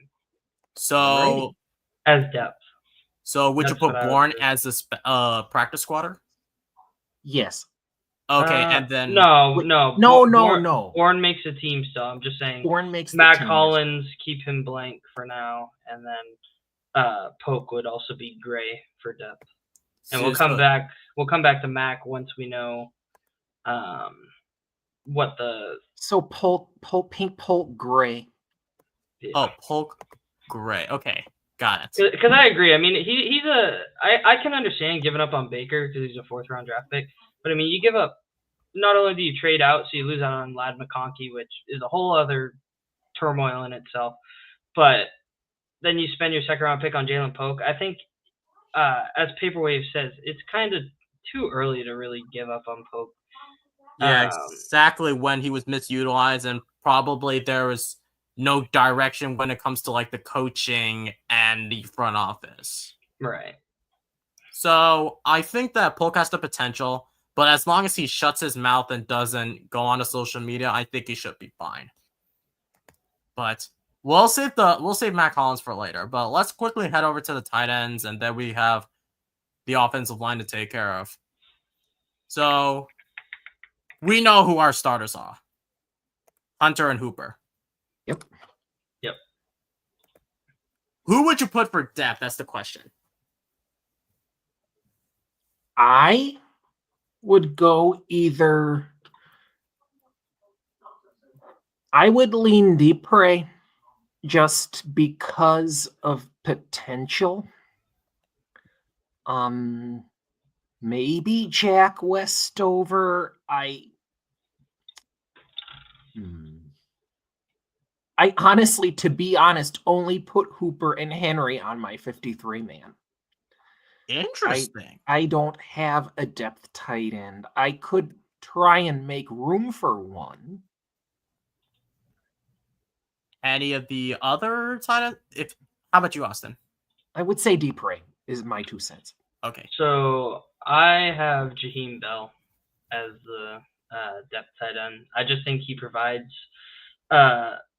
I just think he's going to be a dynamic weapon in Josh McDaniels' scheme. I think Josh McDaniels really values that kind of versatility, and he kind of throws a wrench into what we already know. Because if you look at Hunter Henry and Austin Hooper, they're reliable, they're older, and they kind of offer the same skill sets where they're possession tight ends with blocking upside. I think Bell is more of a vertical threat, but he can play your H-back, or he could line up as a fullback, or he could be in the slot, or he can play. He's almost like a Vernon Davis. Like, that's kind of who I comp him to. I just kind of like his upside more than some of the other people.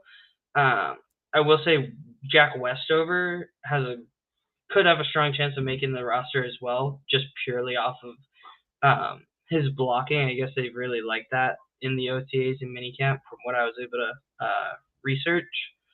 I don't really see G. Scott, but I could see your argument, Andy, with CJ Dupree, because that's something I really struggle with. It's like, do they want to have Jaheim Bell where he can play all in these different areas, or do they want CJ Dupree, who's going to be like a physical tight end with a strong frame, like exactly pretty much another Hunter Henry? And I guess I just went in the direction of trying to switch up the tight end room than adding another lookalike. But by all means, do they want the strong potential in a tight end, or do they want the guy who, like in Bell, who can essentially double almost as a running back?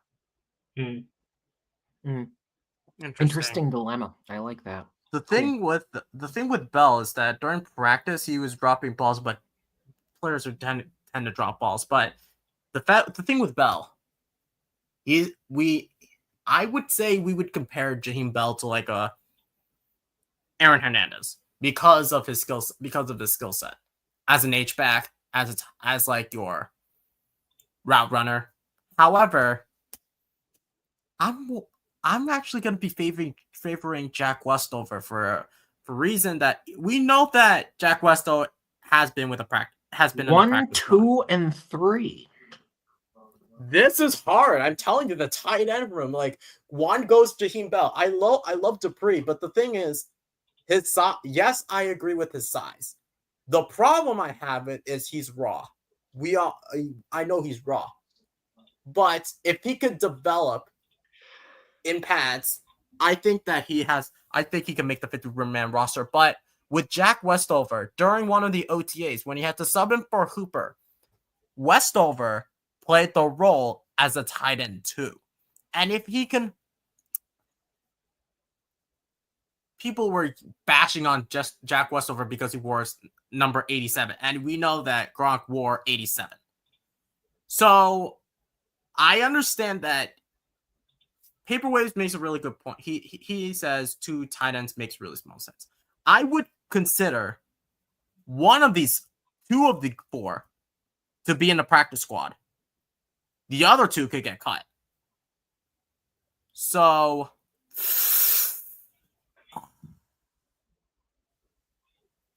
this is hard, man. Like, for now, I'm just gonna. So we can all agree that G. Scott may not make the roster.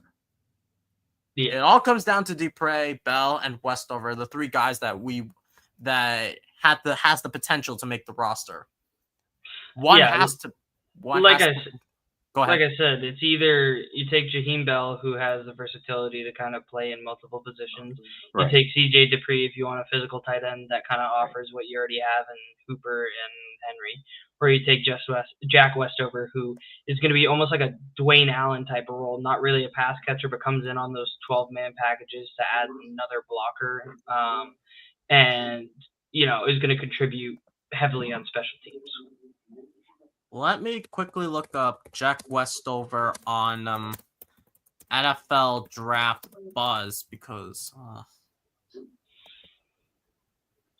he was projected. He was okay, so he's projected to be a UFA. So his hands are not good. Height is okay. Weight 243. His arm. His hands is like a 76. He's like a 76%. Short receiving, 74%. Intermediate round, 76%. Deep threat, 73%. Blocking, 62%. So it's bound to be like more of your like, actually, Mike Gesicki? Not really. I don't know. Can you double check with me, Paper Waves, because I know that we brought him. I think we brought him in per waivers. Seattle signed him first, and then we picked him up per waivers. So there's a way that we can, but we do not want to like waste time on tight ends. Well, you know what? We'll get back to later. We already know who our starters are, and we know who's not going to make it. We don't know who is going to like. We don't know who will make the practice squad or who's going to be the depth, but we'll have to save that for later. Let's quickly get over to the offensive tackles. We know who our starters are. There's no debate on this.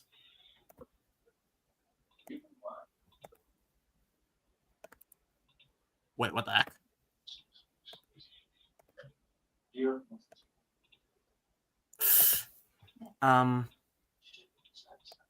Could Caden Wallace be your backup? Because Caden Wallace is so raw. He played right tackle for Penn State across from Olufishanu, who's now with the Jets. But do you think that he could step up during his second year or not? Under this staff, 100%.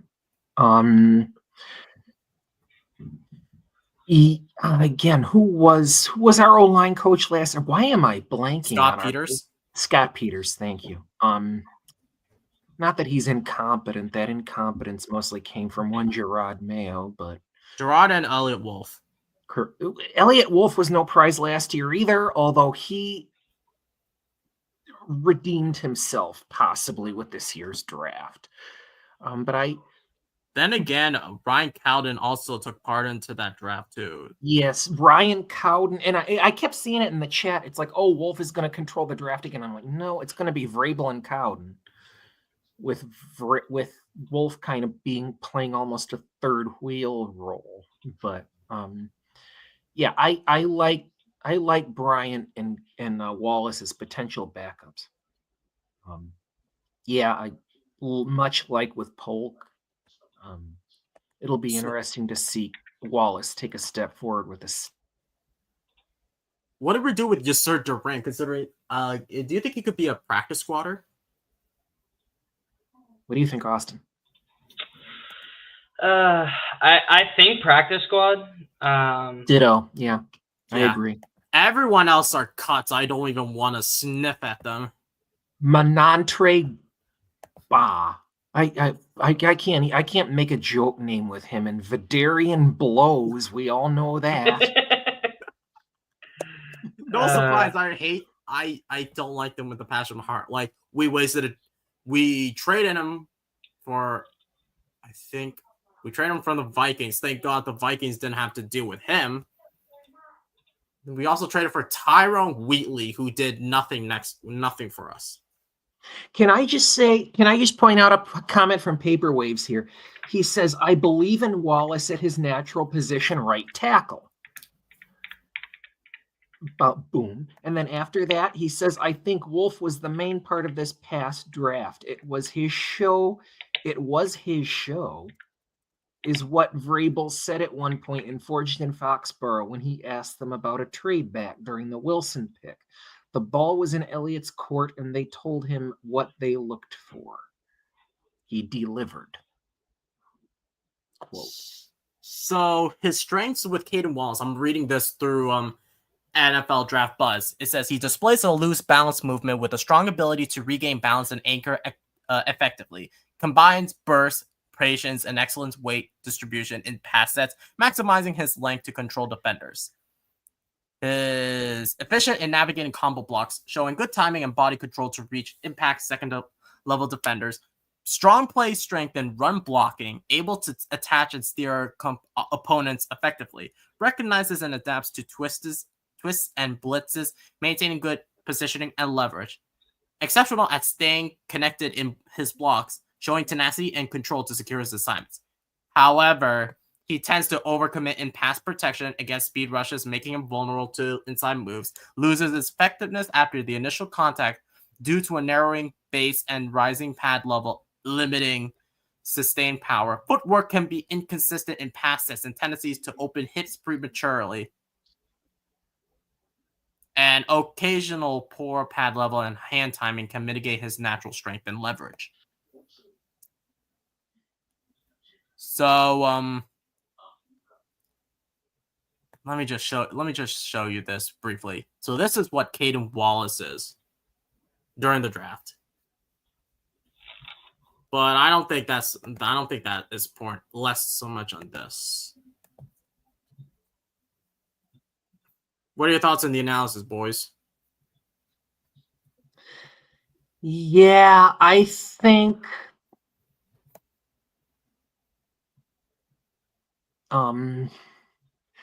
yeah, I mean, basically, no, Austin, I'll put the ball in your court. Yeah, I don't really see it working out, simply put. Really? Interesting. Yeah. Why not? Actually, I mean, I don't know. It's like we have so many question marks last year, and then into this year.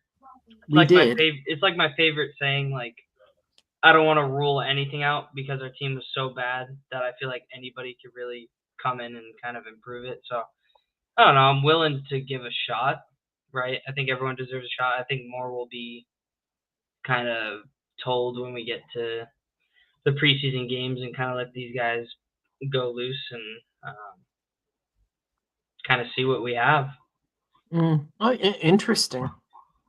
Yeah, I mean, I do believe in pretty much in that every guy has a clean slate. Of course, we have seen a couple of cuts, obviously, and notably in Wilfred Penney. And then we know what happened with David Andrews and that whole jazz. But yeah, I think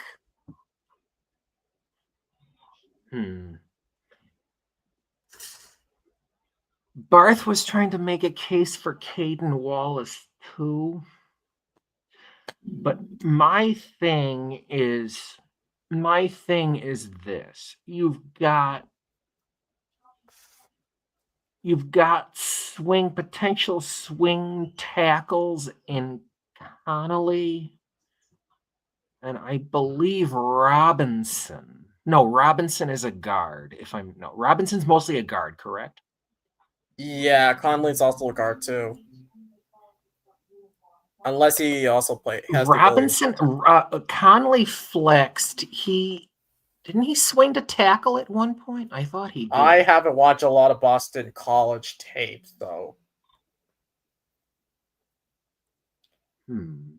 This is something we could save for later, but however we yeah, definitely. But yeah, I mean, Wallace, it's confusing, man. I mean, ideally we should carry. Go ahead. I was gonna say, like, I do have Wallace making it as a backup in my list. So yeah, I do think he's gonna be a good backup, a good swing tackle. I definitely think he could be a swing tackle. Yeah, I just question whether if he's ever gonna come into that role of being the starter at right tackle. I mean, he's in a good situation learning behind Morgan Moses and now having Doug Marrone as the offensive lines coach. So I definitely do see the path to that. I'm just curious if maybe the Patriots next year just go, okay, we're going to draft our right tackle of the future. Our right tackle of the future, exactly. Yeah, I guess so. The reason, let me just sum it up. The reason there is a chance Wallace stays on this roster is Pete and repeat here again, is veteran leadership. You know, if you didn't have Morgan Moses here, if you didn't have Garrett Bradbury here, although he's a center, pardon me, you wouldn't. Caden Wallace, I would put him on the PS right now, but yeah, we'll keep him on as a backup role. The thing with Caden Wallace, we have to hurry this up so we can get time for the interior offensive line and then double check with like how many we have so far for the 53-man roster. But Caden Wallace was heavily misused by the front office. By the front office? Huh? Well, you mean by the coaching staff? No, it was also because Elliot Wolf thought, and Gerard Mayo thought he could convert Caden Wallace from a right tackle to a left tackle.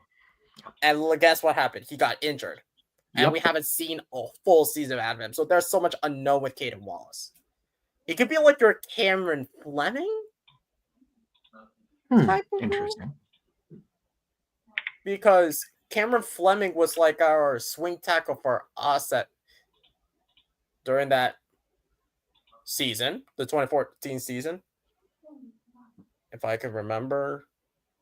Yeah, I remember he was the Cameron Fleming type. So if that was 2014, I think. So if Caden Wallace is that type of guy, I wouldn't be upset about that. No, neither would I. So let's head over. Cameron Fleming was 2014, correct? Let's head over to the interior offensive line. I think we have a general idea of who's going to make the roster and who's not. We do. It's going to be Bradbury. It's going to be Onwenu. It's going to be Strange. Unfortunately. And it's going to be Wilson. Yes. As a backup, right? Yeah. Correct. Everyone else. Conley, I put as a backup as well. Ben Brown is depth, right? Or he's cut? Ben Brown's cut or practice squad, one of the two. I'll put practice squad. I have City Cell practice squad. I personally have Cole Strange, Michael Onwenu, Garrett Bradbury, Jared Wilson, Layden Robinson. That's who I have. Oh, you have Robinson over Conley. Interesting. Because I feel like I can see that. Has the potential. I can see that. They're both versatile.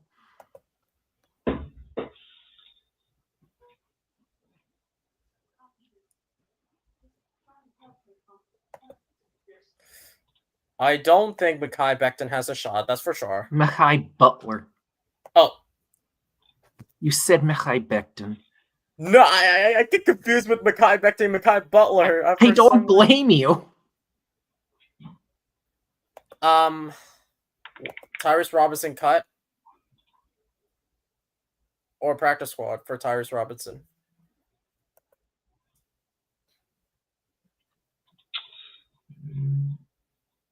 I'd PS him personally. Because we got to make sure. We need 53 for the roster. We need 16 for the practice squad, or unless it's 17. For my notes on Tyrese Robinson, it says physical but struggles with speed and lateral recovery. Doesn't fit movement traits Maroon or McDaniels prioritize for interior zone run work. Would be like a depth-only option, not projected to make final roster. So I don't even have anything about him making the practice squad simply because it doesn't seem like he fits the zone scheme run they're trying to do. Interesting. What do we do with City So?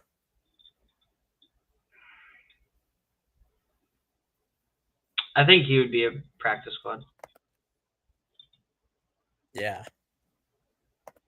Layden Robinson, he could be like depth. Yeah. Now let's quickly double check, Austin, if you can count how many so far for the 53-man roster. Yeah, I've been slightly updating right there to the right of the color key, but I got to count again after we did that. Chad, you can also help too, because I apologize, guys, that I thought this would work out, because the first live stream we did on the 53-man roster as a show was a complete mess. But I'm hoping and praying that this 53-man roster would work out. Forgive me, God. Forgive us, guys. But I think that we some sort of have a general idea of. So far we have 29, 19. That's 48,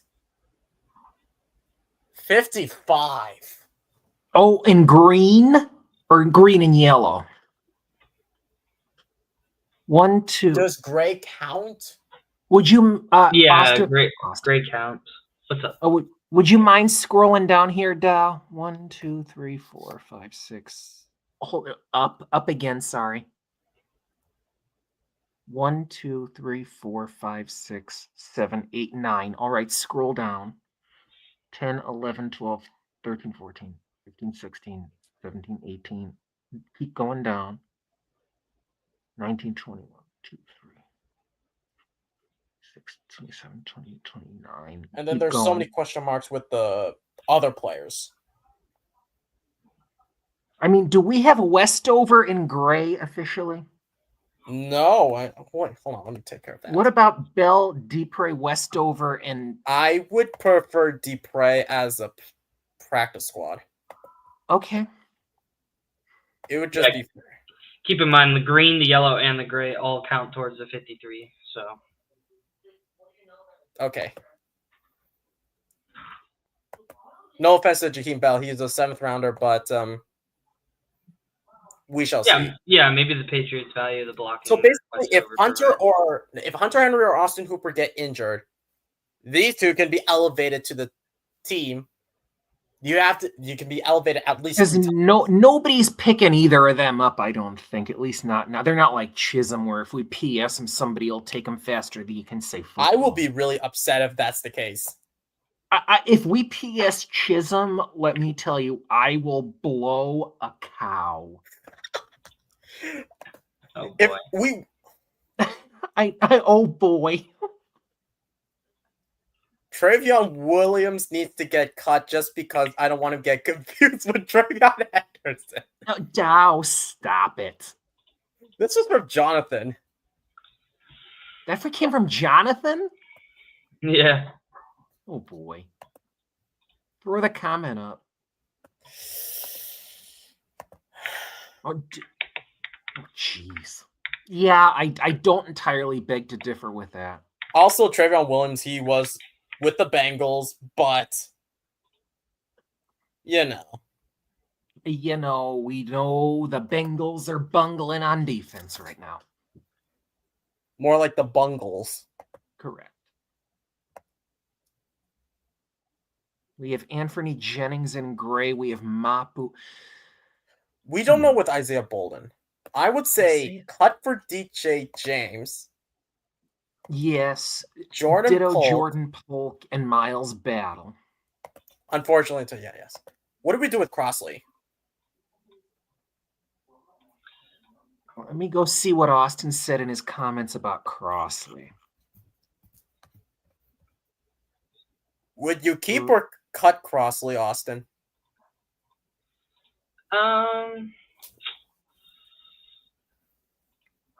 Personally, on my thing here, I have him cut, and I have it listed as he's a smooth mover, but doesn't bring enough physicality or tackling from the slot. He would be a corner only in nickel projection, which limits his chances in a deep room with Marcus Jones already entrenched to man the slot. You also, Austin, I noticed cut Dial. Yeah. Why? I kind of just like the upside more from Kobe Minor, and Dial's like a previous regime's pick. So to me, it was kind of like a. I mean, I am personally the I mean, I don't know.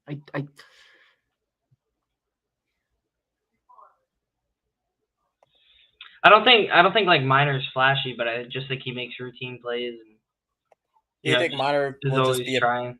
PS? No, yeah, Austin wants Minor. Can we break a stalemate? I mean, it could be Dial. I don't care. You can do Minor to the practice squad.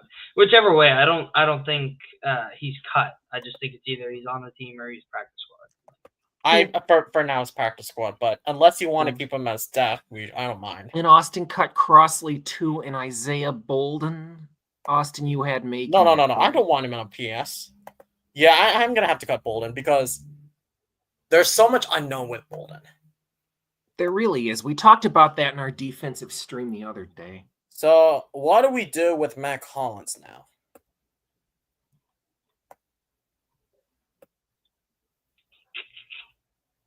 Because he's on a 2-year, $4 million deal. To answer your question, Jonathan, Minor goes to Memphis.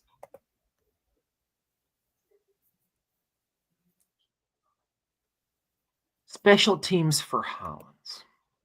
So 29, 19, that's 48. So we have 55. I might squeeze a couple from... Oh my gosh. We need 2 for the... So maybe whoever...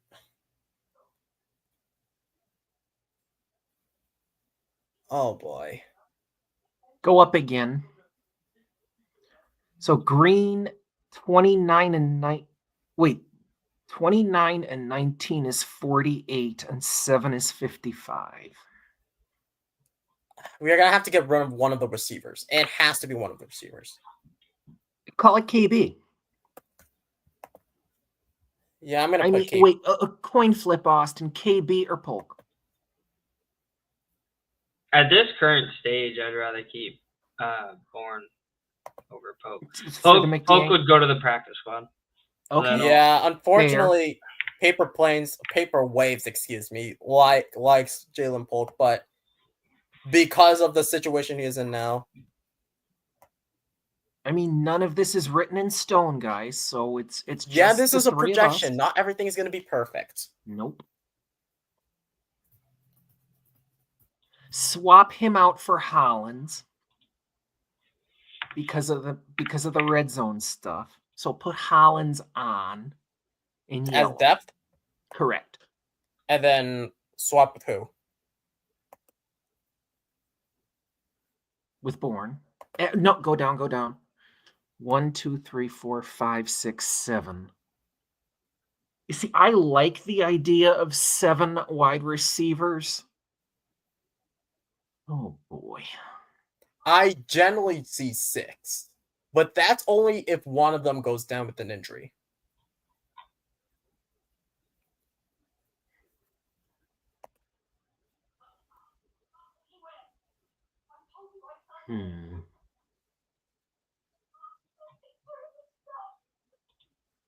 So right now we're at 56 out of 53. So we have one more person we could put to the practice squad, and then we'd have to cut 3 people. We're actually at 55 still because we got rid of Polk, I believe. Oh no, we have 56. Shoot, take Westover. Wait, what? Really? Get rid of Westover. Practice squad? Correct. Or cut? Practice squad. That would be our last slot, but yeah. I mean, 3 tight ends on the practice squad is kind of a lot. All of these are subject to change, by the way. So yeah. So now how much? So that's how many for Gray? 8. Still says 8. 1, 2.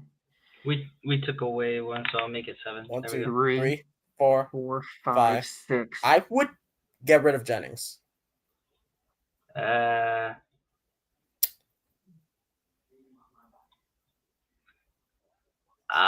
Personally, I would not get rid of Jennings. It's 7. It's 7 in Gray now, Dow. Yep. So we need to get rid of 2. 2. 1 for either couple from the backup or the depth. It's between backup and depth. Yeah, let me look through. Coin flip one of the old linemen between Wallace and Conley. I would keep. I would say Conley's gone. Yeah, I'm sorry, but. All right. I get it. You love Conley, Andy, but for the sake of it, and then we need one more. Who's the outside looking in? Austin, I'll give you this one.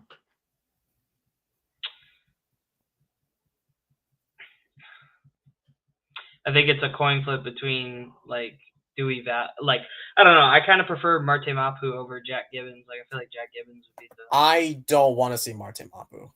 Yeah. Because I think he's a waste of a pick.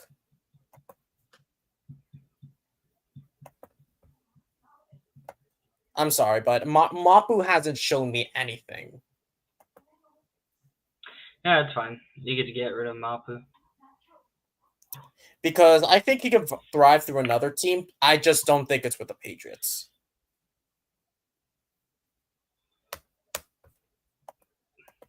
So that leaves us at 53. 53. Well done, boys. Man, that was stressful, I would say. Well, thank you guys for joining this ride with us. Thank you to John. Thank you to Crit. No, thank you to Gerard. Thank you to Paperwaves. You three have been excellent so far. Huge shout out to Gerard. Huge shout out to John, and huge shout out to Paperwaves. But big shout outs to you, Gerard, and Jonathan for sticking through with us, helping us with everything with the 53-man roster and whatnot. But yeah, guys, please reach out to your friends. Make sure people watch. Actually, we have a guest, Paperwave, so let's bring him in quickly, and then we'll call it for today. But let's bring him in and see what his thoughts are. Hello, Mr. Paperwave. Hey guys, how we doing? How are you? Oh, sorry, I got a crazy dog here. Milton, okay. All good. Sorry, my dog wanted to chime in. I think you guys did a great job. Everything looks pretty solid to me. Can you guys go over real quick the wide receiver room for just a moment? Because I know that's the one everybody's probably dying to hear more and more about. So let me see if I can rotate my camera. If not, then we'll figure that out. All good. Obviously we got Pop, we got Diggs, Williams, and then Purple was for the practice squad, correct? Correct. Okay. and then bench should pretty much be Booty and Chisholm as like role players kind of thing. Yeah, I mean, I don't really see too much with the guys that are in red. There's just not much to totally go off of. Bourne, there's trade potential. Mac Hollins, I mean, he's not been participating in OTAs, but right now, I mean, he's kind of been serving more as like a wide receivers coach from what we've been seeing at OTAs so far. Wide receivers coach, really? Kind of, sort of, yeah. Because Todd Downing, that's his name, right? Todd Downing. He's never coached the position before. So I think Hollins is kind of doing like the fundamental like aspect of it, as well as kind of just being like a locker room leader. I think Polk, personally, if there's a guy that's going to sneak on and then they're going to have like say 7 receivers somehow, some way, I think Polk is the guy to do it. I mentioned earlier in the comments. Over whom? Well, I think it would just be as an add-in, like probably in that bench yellow spot. I don't know who would be taken out off of the team, so to say. But I'm sorry, if Chisholm gets PS'd, I will be pissed. Oh yeah, no, I think Chisholm's done enough to like that they can't let him go, but they're kind of in a conundrum of like, who do we let go? And if there's anybody that like there's one guy that you also have in yellow beside Chisholm that might be moved, and I could see Booty being moved. And I know that might upset some people. But you see, I would not shed a tear, and I know I realize a lot of people won't be on my side. Polk and Baker both out would not make me cry one iota. I get it. I understand. Last year was just such a cruddy situation. I mean, we've all hammered it home throughout like chats throughout like all last season. It was like, what the heck are these guys doing? I personally, I think it was just a broken trust aspect of it. We saw how well Polk did throughout training camp, throughout preseason, and even like the games, like it was up until the Miami game when he had that touchdown called back. That's where everything just went off the rails for him. I think he felt in his heart of hearts that he got that touchdown. That should not have been called back. I'll give him that. Correct. And when after the fact happened, Mayo, like that's where he's having a like mental I've been blanking on exactly the terms, and I don't want to make it sound like he's like mentally insane or something like that. He's having some sort of like mental circumstances right now that are giving him like trouble, and it's all mental. He's just got to get over that hump. And I think it was just like, and in Polk's mind, it was just like, dude, like I've given you everything I've got, and you guys aren't like, one, giving me enough reps to be on the field, and two, like when I finally have a moment to solidify myself for this team and come up big and get us a game-winning touchdown, this is the response I get. And I think he shut off. That's still not forgivable, but when Drake May finally came in on the Houston game, the snap percentage for Jalen Polk completely dropped off from what he had been playing prior, as in that means Kendrick Bourne, who had just came back from the ACL officially like the week before, they basically kind of just shelved or put Polk on ice, and we never got to really see the full dynamic between Polk and Drake May. There may be chemistry there that we just have yet to see. I would. Sorry to cut you off. No, you're fine, buddy. Of Boutte and Bourne, I'd kick Bourne for Polk before Boutte. Right. Oh, I get it. It's just a matter of what ultimately works, and this is the fun speculation part. I mean, none of this is set in stone. We have no clue what's going to happen in 2 months. Yeah. I think the easiest way to problem solve this for them, as opposed to just cutting a bunch of guys, that like if there's any interest in Baker, if there's any interest in Bourne, and even if there's interest in Booty, who's younger, if you can get trade value out of them, you know, you got to get the reps for Kyle Williams. You got to get the reps for.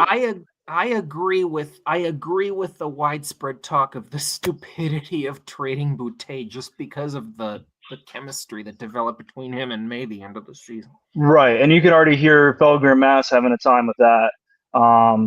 Like he was the best receiver last year. I He was good, yes, but I mean, last year You I can think is argue just we didn't have a truly best receiver. Our offense was right. that bad.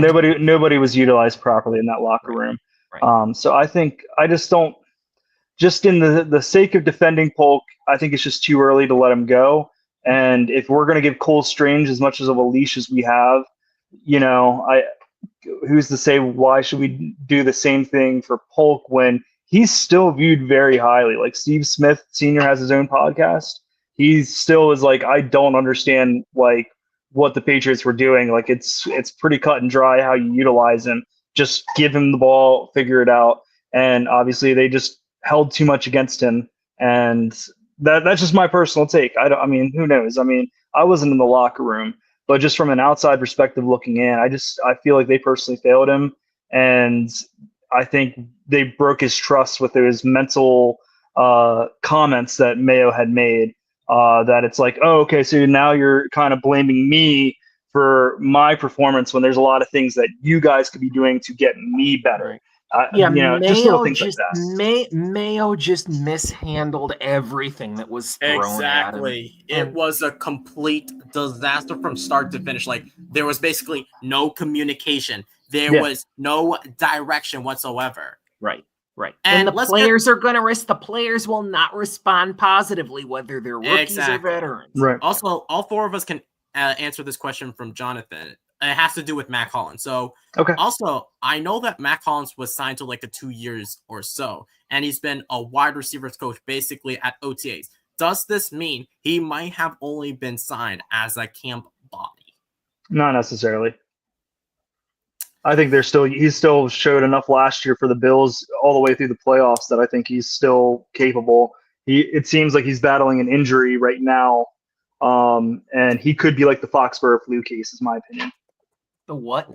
Foxborough flu, where they basically put a guy is hurt, or but we don't want to cut him, we don't want to get rid of him, so we're gonna put him on IR for a little bit, and then say Polk, like, this dude just doesn't get it. We'll go ahead and cut him, and now we're bringing in Hollins, like something of that sort. Essentially, that's their Foxborough flu approach. So, would you mind just Bills? Never. So Mac Hollins sustained a left AC joint sprain while playing for the Buffalo Bills. So I think he's recovering from that kind of injury. Correct. Yeah. AC sprain is never fun. Exactly, and that explains why he was active, he was present, but he didn't participate. Right. He just wanted to show his feet off. Yeah. What a meme. But any final words before we conclude this live stream? Any of you guys? Love the Pats. Go Pats, man. That's what I was. Let's go Pats. Let's go. Let's go Pats. Let's go Pats. I mean, we're still here. We're over here. Yep. We're still kicking it. Well, thank you so much, Paperwaves, as always, for being our guest panelist. And if you guys want to see more Paperwaves takes, maybe that could be a new segment for our show. Please make sure that you smash the like button and hit subscribe. It's completely free and helps support the channel. I'm the closing pitcher. Final words here, Dow. I just want to give a shout out to you, Paperwaves, for supporting us, because we can use all the support we can get. We're a young podcast. And do all that you can to spread the word for us, man. We're here for people like Molly the other day, who was new to football, and we're happy to be teaching people who are just learning the ropes about the sport. And definitely, man. This is all it is, and you guys are still like, this is all young. It's all a brand new show for everybody. It's just getting the word out, and the viewers here, like, for if you guys enjoyed any of the content today, like, all it takes is just sharing it to your friends. If you're in a Patriots Facebook group, all it is copy, paste the link, spread the word. That's all it takes. And I gotta say, this live stream has been perfectly improved compared to the first one, because I think that based off of the feedback that you said, Paperwaves, we talked a lot of football. We didn't go way beyond it, even though there were some players that could be questionable. I was listening because I had a hectic day today, but throughout listening, man, you guys were pretty solid with just like like, all right, let's go ahead right over to right over. Goodness gracious, right on over to the next position group, Singling. and you know, and you guys kept it moving, and that's the best way to go. You know, this is the good thing, and the viewers are getting to see a little bit of the behind the scenes here. We're just trying to figure out things as we go and try to make everything better for you guys. So that's the hopeful plan here. Well, I can't wait to see how this channel progresses as NE Patriots Talk. We thank all four of us. Thank all of you guys for supporting us. Thank you to John. Thank you to Gerard. Thank you to everyone else for supporting the channel. And as always, go Pats. Go Pats. Go Pats.